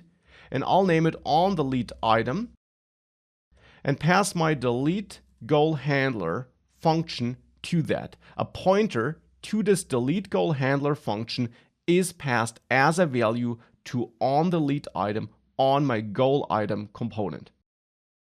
And now this onDeleteItem prop can be used in that component. And here I can, for example, simply forward it like that. We might tweak it later, but for the moment, we can just do it like this. Now if I save this, if I tap on one of these items, I get no visual feedback. But if I go back, you see that delete was logged to the terminal. So indeed, this already works. Of course, some visual feedback would be nice, and we will add it in a second, but for the moment, it's great that this works. As a next step, we can now make sure that the item actually does get deleted. And for this, in the app component, in the delete goal handler, it would be convenient if in this handler function, we would receive the ID of the to be deleted item, because that allows us to uniquely identify and remove an item. So here in this function, we could then set our course goals again to update this course goals state. And now the new state should be based on the old state, where we want to take the old state but remove an item. And therefore, we pass a function to this state updating function, because that's how we should update state in React if it's based on the previous state. So here I again get my current course goals, as I did here when we added a goal. And I return the updated state. And the updated state which I return is current course goals, which is an array, .filter. Filter is a built-in method in JavaScript, just as map was a built-in method, which we can call on an array. And filter will return a new array, which is the old array minus all the items we filtered out. Now filter itself takes a function which has to return true or false, and if this inner function returns true, an item is kept. If it returns false, an item is dropped. Now this inner function is executed by JavaScript for every item in this array, and therefore it receives these items as inputs, as parameters. In my case, these individual goals. And I want to return false if my goal has this ID here. So I will check if the goal ID, so this ID property on my goal object, is not equal to the ID I'm receiving here. This will return true if there is no match, which is good because I want to keep items where there is no match. But if there is a match, if an item has the ID I'm looking to remove, this will return false because then the IDs are equal. And then this item will be dropped and the new array will no longer contain it. That's how we can delete a course goal. Of course, we have one problem though. The ID which we expect to get here is currently not provided. In goal item, where I'm binding onDeleteItem to onPress, onPress won't give me that ID. Now to make sure that that ID is provided, we could again define a little helper function here, as we did it in goal input, where we added add goal handler where we then manually called the function and passed our own parameter. And that would be absolutely fine. But alternatively, we can also call the built-in bind method on the function which we get through that onDeleteItem prop. Bind is a standard JavaScript function which basically allows you to pre-configure a function for future execution. Now the first value you pass to bind sets the this keyword in the to be executed function. And we don't care about that here, so I'll just set it to this, but it doesn't matter. The second value, the second argument you pass to bind though, will be the first parameter received by the to be called function. And in my case, that should be the ID of the goal item that should be removed. So here I'll set this to props.id so that the ID, which I get through props on this goal item component, is sent as a parameter value to the function that we receive on this onDeleteItem prop, which is this deleteGoalHandler function. Of course, for this to work, we must make sure that we do get an ID prop on the goal item component though. And currently that's not the case, but we can update our code here and make sure that an ID prop is set on goal item, and that would be itemData.item.id. Now there would be other ways of solving this as well, but this will work. And if we save this now and we tap an item, it is removed. So now I can add items, multiple items, and I can then tap them to remove them. By the way, you could also add validation to make sure that empty items can't be added, but here I will not do that to keep this app a bit simpler. But with that, we can remove items. Now what's missing though is some styling, some visual feedback. At the moment, when I tap this item, I get no visual feedback other than its disappearance. So let's focus on the styling next. So let's now work on the styling of this pressable component, or of this component if the item is currently pressed, because at the moment we got no visual feedback. Now adding some nice styling here is fairly easy for Android, because there is a dedicated Android ripple prop which you can set to an object where you can set the color of the ripple effect. And for example here, I could set this color to some dark gray by adding 6 Ds here, this hex code. And if I do that, if I set this value for the Android ripple prop here on Android, if I add a goal and I press this, there is a slight ripple effect. Let me show this again. Here, if I then press this, you see there is this ripple effect around this item. Now, if you want to have the ripple effect inside of that item instead, what we have to do is move pressable into our view here, like this, so that it only surrounds the text instead of the view box as well. If we do that and we reload all apps to make sure these changes get applied, now if we do this again on Android here, you will see there is a slight ripple effect on the item. Now that ripple effect is now only on the text, not on the overall container. And to fix this, what we can do is move our padding from the goal item, which is the view, which is the container, to the text. Because then the padding is part of the text and the ripple effect will take this padding into account as well. So now with that, if we set this up, we got this ripple effect here. And of course, you can play around with the ripple color to get the look you want. You could, for example, also take this purple color here and maybe choose a very dark purple as a color. And now we have this, which maybe looks a bit nicer. So this is pretty easy on Android. Now on iOS, this doesn't have any effect though. Here, if I press this and keep it pressed so that we could see a potential effect, we don't see any effect at all. Now for iOS to add some styling, we can add the style prop to Pressable, which generally works like all your style props. It takes such a styling object, but it also takes a function as an alternative. And this function will be called automatically by Pressable whenever the press state changes. You get an argument here, a parameter, with information about the current press state, and you can use object destructuring to get hold of the pressed property that's part of this object you get. You could also name the overall parameter press data and access press data.pressed in that function. It's up to you. Here I will use object destructuring to directly get that pressed property. So that's provided by Pressable. And now we can return different style objects based on the pressed state. And we can define them down here, of course. We could have our pressed item here. And there we could say that we want to set the opacity to 0.5, for example, to make it slightly transparent.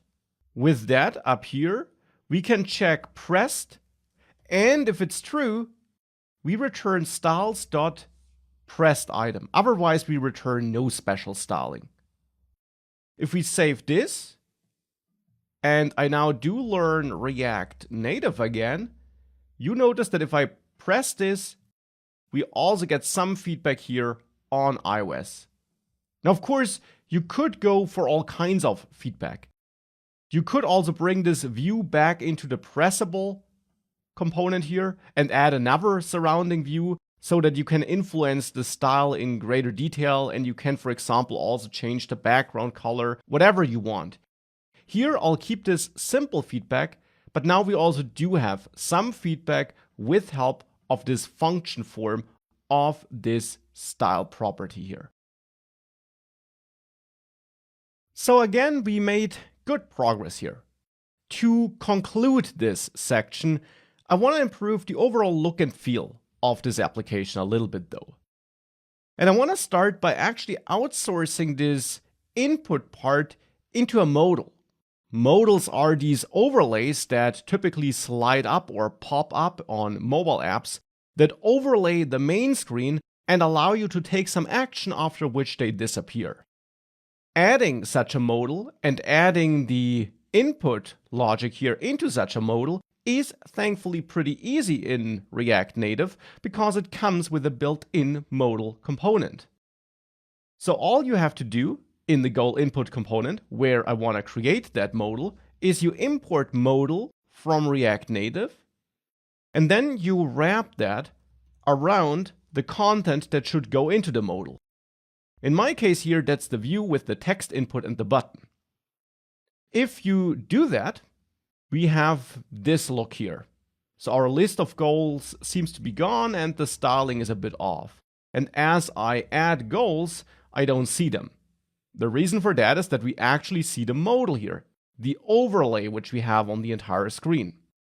Now, of course, the modal shouldn't always be there though. Instead, it would be nice to have a button on the start screen that allows us to open the modal when we want to add a new goal, and then to have a button that allows us to close this modal here on this modal screen. Now let's start with that button that opens the modal. For this, I'll go back to app.js, and I want to add that button there. We still have the goal input component, but above that component, I want to add a button. And for this, I'll use the good old built-in button, though of course we could also import Pressable and build our own button as you learned it a couple of minutes ago. Because the button here in the end also just uses the Pressable component or those old touchable components internally. But here, to save some time, I'll use the pre-built button instead of building my own one, and I'll give this button a title of Add New Goal. I'll also give the button a color through the color prop because button doesn't take a style prop. It doesn't support it. Because it is already pre-styled, that's why you can't influence it too much. If you do want to style your own button, you have to build your own button with the Pressable component and then some text and views inside of it. Here, with the pre-built button, we can change the color through the color prop though. And I will set color here to a string. And I will use the same purple as I use here in goal item for the background of my goals. I'll use this purple color here and set this as a color of this button here, like this. So now we have the button, but of course we don't see the button if we save this because we still have the modal everywhere. Now this button should control the modal visibility. And for this we need state, because the modal should either be visible or not, and that's a typical case for using state. So here in the app component, we can add a new piece of state and use state to initialize it and set it to false initially, because that will be my modal is visible state. And the set modal is visible updating function will allow me to change it. And initially the modal should not be visible. Now we want to change this whenever the button is clicked. So for this I'll add a function here, maybe here, the exact position doesn't matter, which I will name startAddGoalHandler.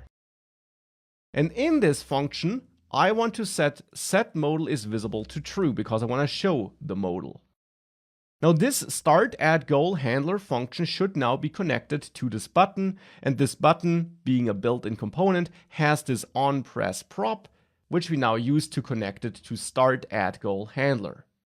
Now to show the modal only when this state is true, we could now render goal input conditionally, as we would do it in most React web apps.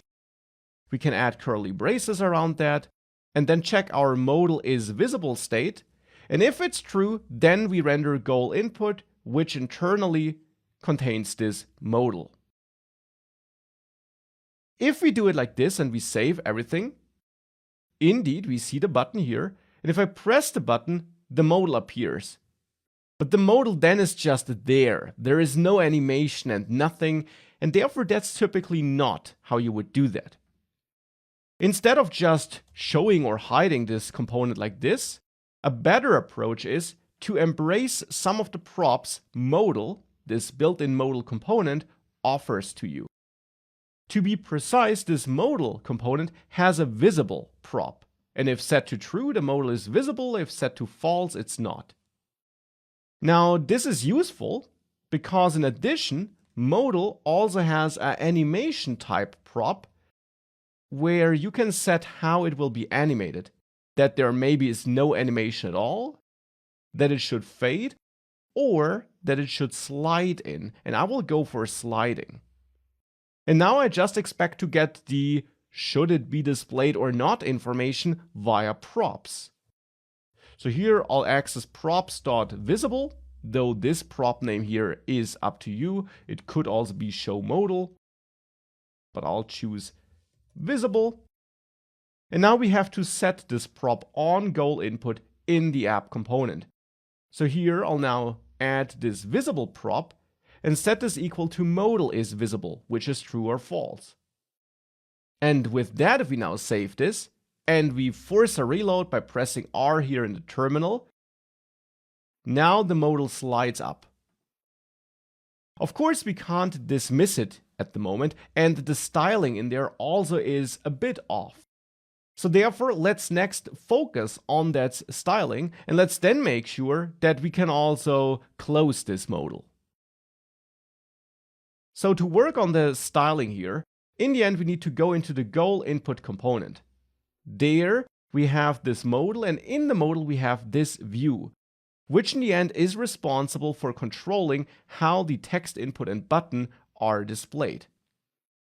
Now I want to change the overall look. I now want to have the button beneath the text input, and I want to have another button in addition to add goal, because that other button should allow us to close that modal.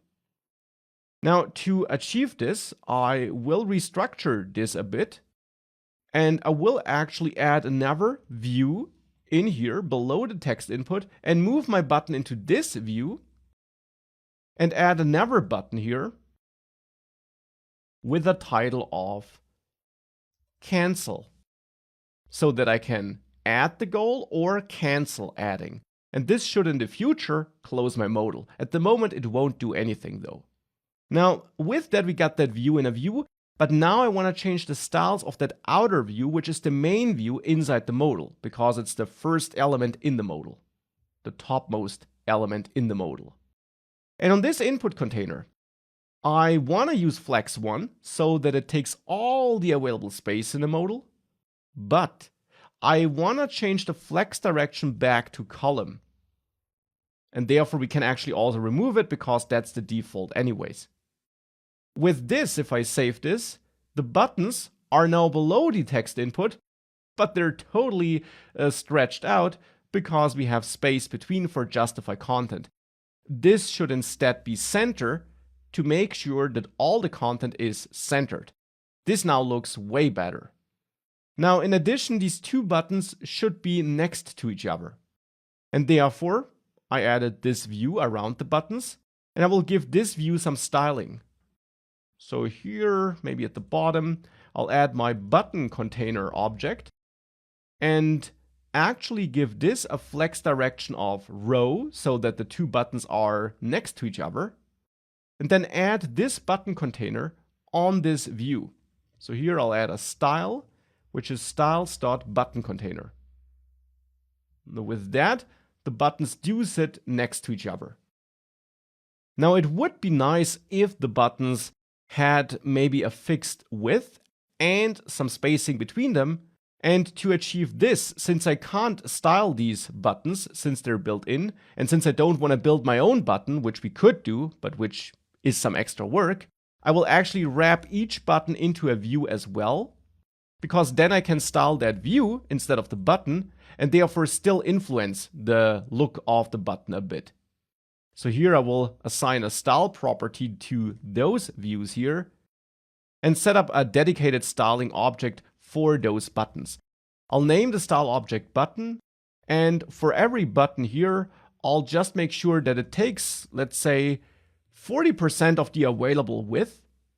And then we might want to add a margin horizontal, so margin left and right, of 8 pixels, so that we have some spacing between the buttons.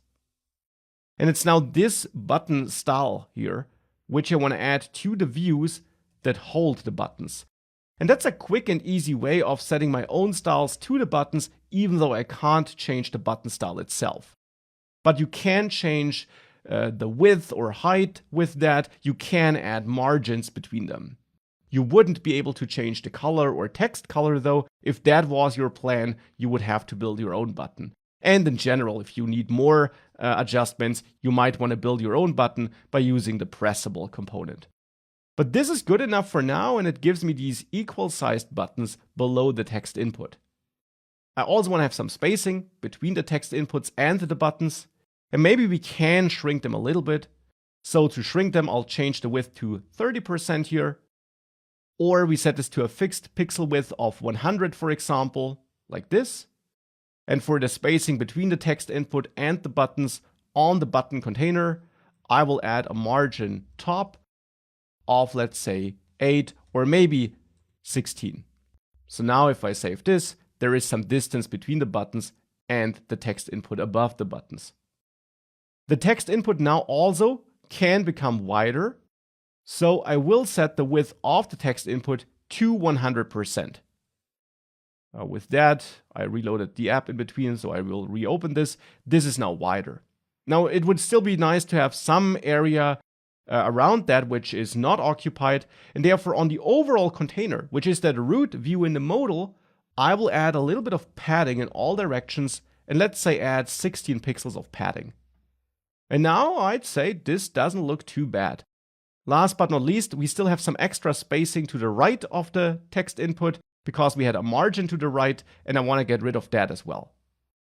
So now this does look quite good, and of course you can adjust this a bit further if you want to.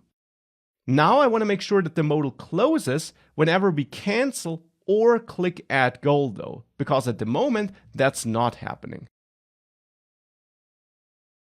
So to close the modal, whenever we click add goal or cancel, we have to react to taps on those buttons. And then in the end, we have to change the visibility state in the app component, because modal is visible in the end controls whether the modal is shown or not.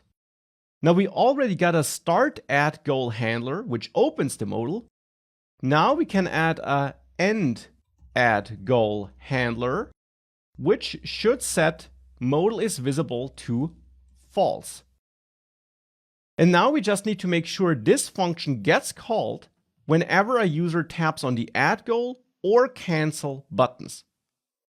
Now, if a user taps on add goal, the add goal handler is triggered, which triggers the function received on the on add goal prop, which turns out to be this function. So in order to close the modal if a goal was added, we just have to set modal is visible to false here as well, or call the end add goal handler manually here. Both would work. Now to also close it, if we tap the cancel button in goal input, we have to add on press to this button as well. And then expect that we get a pointer to this end add goal handler passed into goal input through props. So here we could expect that we get a function on a, let's say, on cancel prop. It's our component, so the prop name is up to you. Now we just have to make sure that this prop is provided in app component. Here we pass the on cancel prop to the goal input component and point at the end add goal handler function, so that this function is executed whenever the cancel button is clicked or pressed. With that, if we save this, indeed, if I click cancel, the modal closes.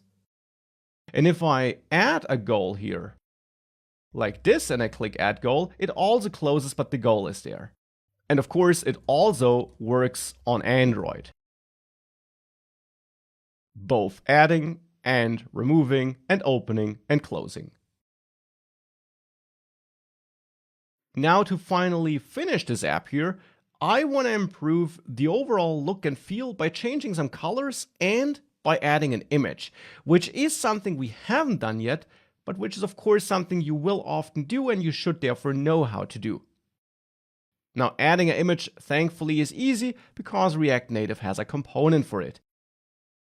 There is an image component which you can import from React Native. And just as you have the image element for the web in HTML, this is a component that helps with displaying an image. This image component is used in your JSX code, and here I want to display an image right above the text input. So I will add my image here. On this image, you can then add some style, which we'll do in a second, but most importantly, you can also add a source prop. And this should point at the image you want to add. Now, when it comes to that image, you do find an example image attached. And you should download that image and move it into your assets folder, or to be precise, create an images folder in that assets folder, because that assets folder is generally the folder where static assets like images should be stored. And then move that attached image into that images folder in the assets folder. And it's this goal image which you got attached. And now when it comes to linking to that image, it works different than what you're used to from the web. We won't create some link here which points to assets/images/goal.png. At least not quite. It's not too wrong, but it wouldn't work like this. If I save this, you see I get a warning, I get an error, this doesn't work. Instead, you have to import the image here with a special import syntax. You should use a require function, which you might know from Node.js if you worked with that. And to that require function, you pass the path to the image. However, the path is a relative path from the file in which you're using this require function. So seen relative from that goal input file, which is that file where this require function gets used, we have to go up one level to leave the components folder, and then dive into images and select the image. Now to go up one level, we type // This means go to the parent folder, and then we dive into assets, images, goal PNG. This is how we add an image. Now let's also add some styling to it. And for this, I'll add a image styling object in my style sheet here. And here we could set a width of, let's say, 100 pixels and a height of 100 pixels. And give this a margin of 20 in all directions to have some spacing around the image. As always, you can play around with the styling to find your favorite styles. Now I want to apply that style to my image, and thankfully the image element, the image component, does support the style prop, and we can set styles.image as a value on that style prop. And with that, if we reload the app by pressing R here in the terminal, you will see nothing as it seems. The reason for that is that the image is white. And we can't see that because the background is also white. But that's no problem because I wanted to change the background as well. And since we're in the modal here, this background can be changed by setting a different background on this input container, because that is our root element in the modal and it defines the overall modal container look therefore. The modal itself does support the style prop, but for styling the overall modal background, you should use a nested view as we are doing it here. And now here on this input container, we can add a background color. And I prepared a nice dark purple, which I'd like to use here, which has the hex code 311B6B. And whilst we're here, I also want to change some other styles. For example, we don't need the border at the bottom anymore because there is nothing below that, and that border here looks really strange. So I will remove that border, and I will also remove that margin to the bottom, which I have here. So that these are the remaining styles I have here. And with this, now we can see the image because now we got this nice purple background. Only in the modal though. We will work on the other background later, but here in the modal we got that. Of course, we now also might want to tweak the text color here when we enter something into this input field, and we might want to tweak the buttons here as well to make those look a bit prettier as well, because currently they don't fit the background. But most importantly, we did now add the image, which was the main task for this lecture. And as you saw, adding an image is super simple with that image component and this way of adding a source. So let's next improve the overall styling of those modal elements, the other elements, I mean. So for improving the overall look and feel here, I want to start by changing the button colors. For this, we can go to our JSX code because you learned that for these built-in buttons, you change the colors with the color prop. And again, I prepared some hex codes which I think look quite nice. And for adding an item here, I want to use the code 5E0ACC. And for canceling, I prepared another code which is F31282. If we save this, this is how the buttons look like, and it looks good on Android, but on iOS it's a bit hard to read, I would say. This is a bit hard to read. So actually we might want to tweak this and pick a slightly lighter purple, like B180F0, which I think looks good on iOS as well. It doesn't look as good on Android, but for the moment I don't want to dive into writing different code for different platforms. We will do that later in the course, but for now let's stick to this uniform solution here where we have the same code for both platforms. Of course, feel free to optimize the app for one of the two platforms. For example, if you're on Windows and you can't test this on iOS anyways, you can of course choose a prettier color for this button there. But we got these buttons now. Let's now work on the text input styling. And for this, we got this text input styling object here. In there, I want to change the border color a little bit and choose E4D0FF. And also give this a background color, which should be the same color. So I'll just copy that as a background for the text input. I will now also change the color of the text that's entered to 120438, which is another prepared hex code. Since I added a border, I also want to change the border radius so that I have some rounded corners with border radius and set this to 6 pixels. With that, that is how this input looks like, and I think that doesn't look too bad. Last but not least, I will ramp up the padding a little bit though and change it to 16. So that we got this padding here. So that's now how this modal looks like, and I would say it doesn't look too bad. We can now learn React Native, and this app looks quite nice. I just want to switch the button order because I find it a bit more intuitive if the add button is on the right. But of course, this comes down to personal preference and is totally up to you. But now this works.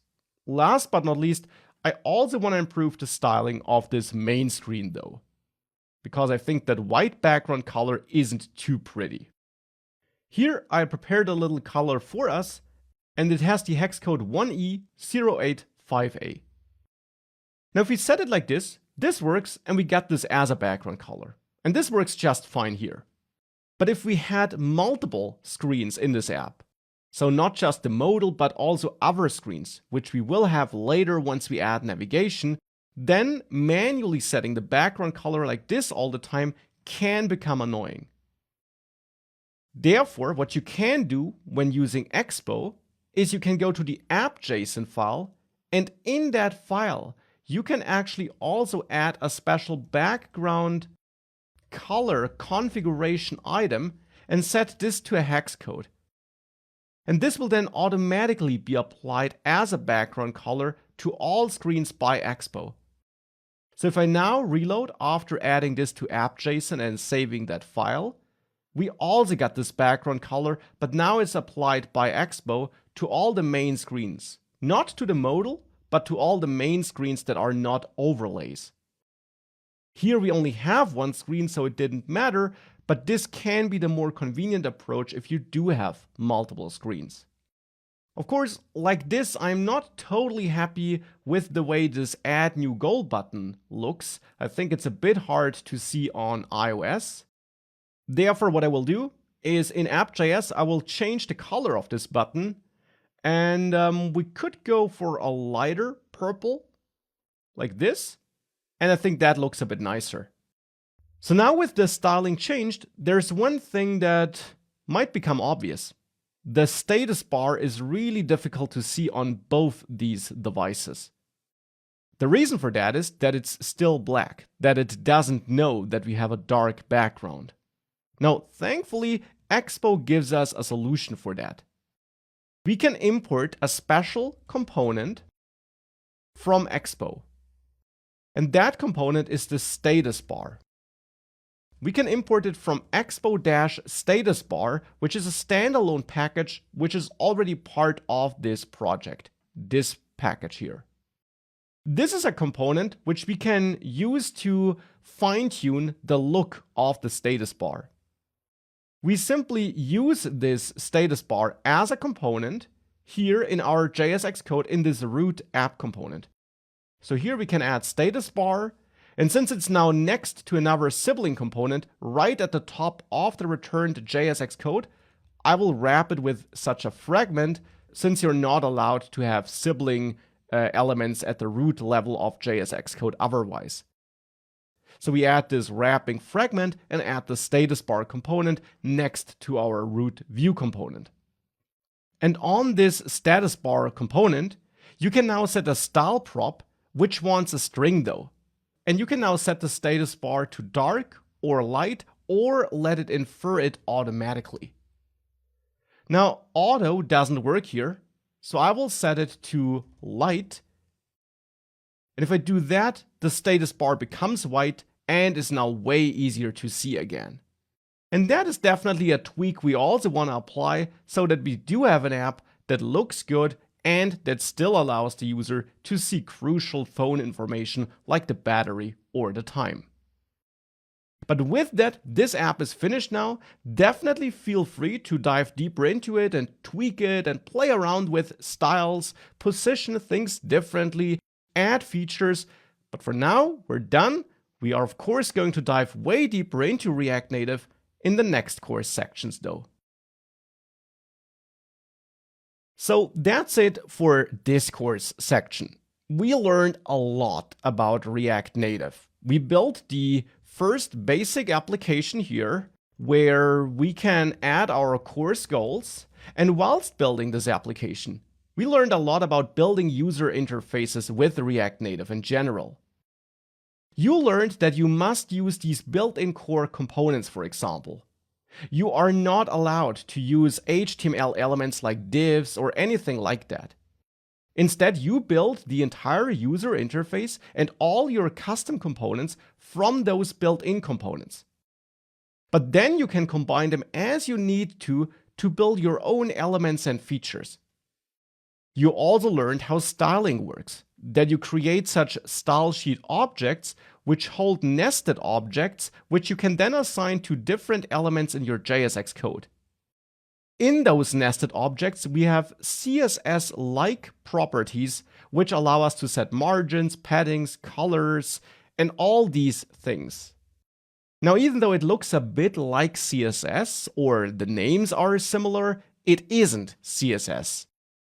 We have no inheritance, and in general, it's just not CSS. It's JavaScript, and under the hood, React Native translates our style settings to the native style instructions for the different platforms. We, for example, saw that we had problems assigning rounded corners to these elements on iOS, whereas it worked without issues on Android, and therefore it's really important to keep in mind that we have two different platforms, and React Native just does its best to talk to both platforms and transform our instructions for them. Now, what we also, of course, learned is that besides the components and the styling, we write regular React applications. We can still use state, we can react to events. Those events are just not called onClick, but instead onPress. But then we can react to them, we can change state, we can output state, and we can do all these things. And this part works exactly as you're used to. There's nothing special about this. React Native plus React is exactly as React Web plus React when it comes to managing state and so on. Now, we saw differences when it came to outputting lists though. We did this with a scroll view, but then we switched to flat list for better performance, which is another built-in core component. And you will see cases like this from time to time throughout the course, where we have a special solution for the native platforms for better performance or a native look and feel. But that's it for the basics for now. In the end, it's not too complex. It's a React app, just with a different target platform. But of course, it is something you must get used to. Working with those built-in components, setting up styling like this, it takes practice to get used to that. And thankfully, we'll have plenty of practice throughout this course, because this was just the first real section and just the first app. We're going to build way more, and we're going to learn way more throughout the rest of this course.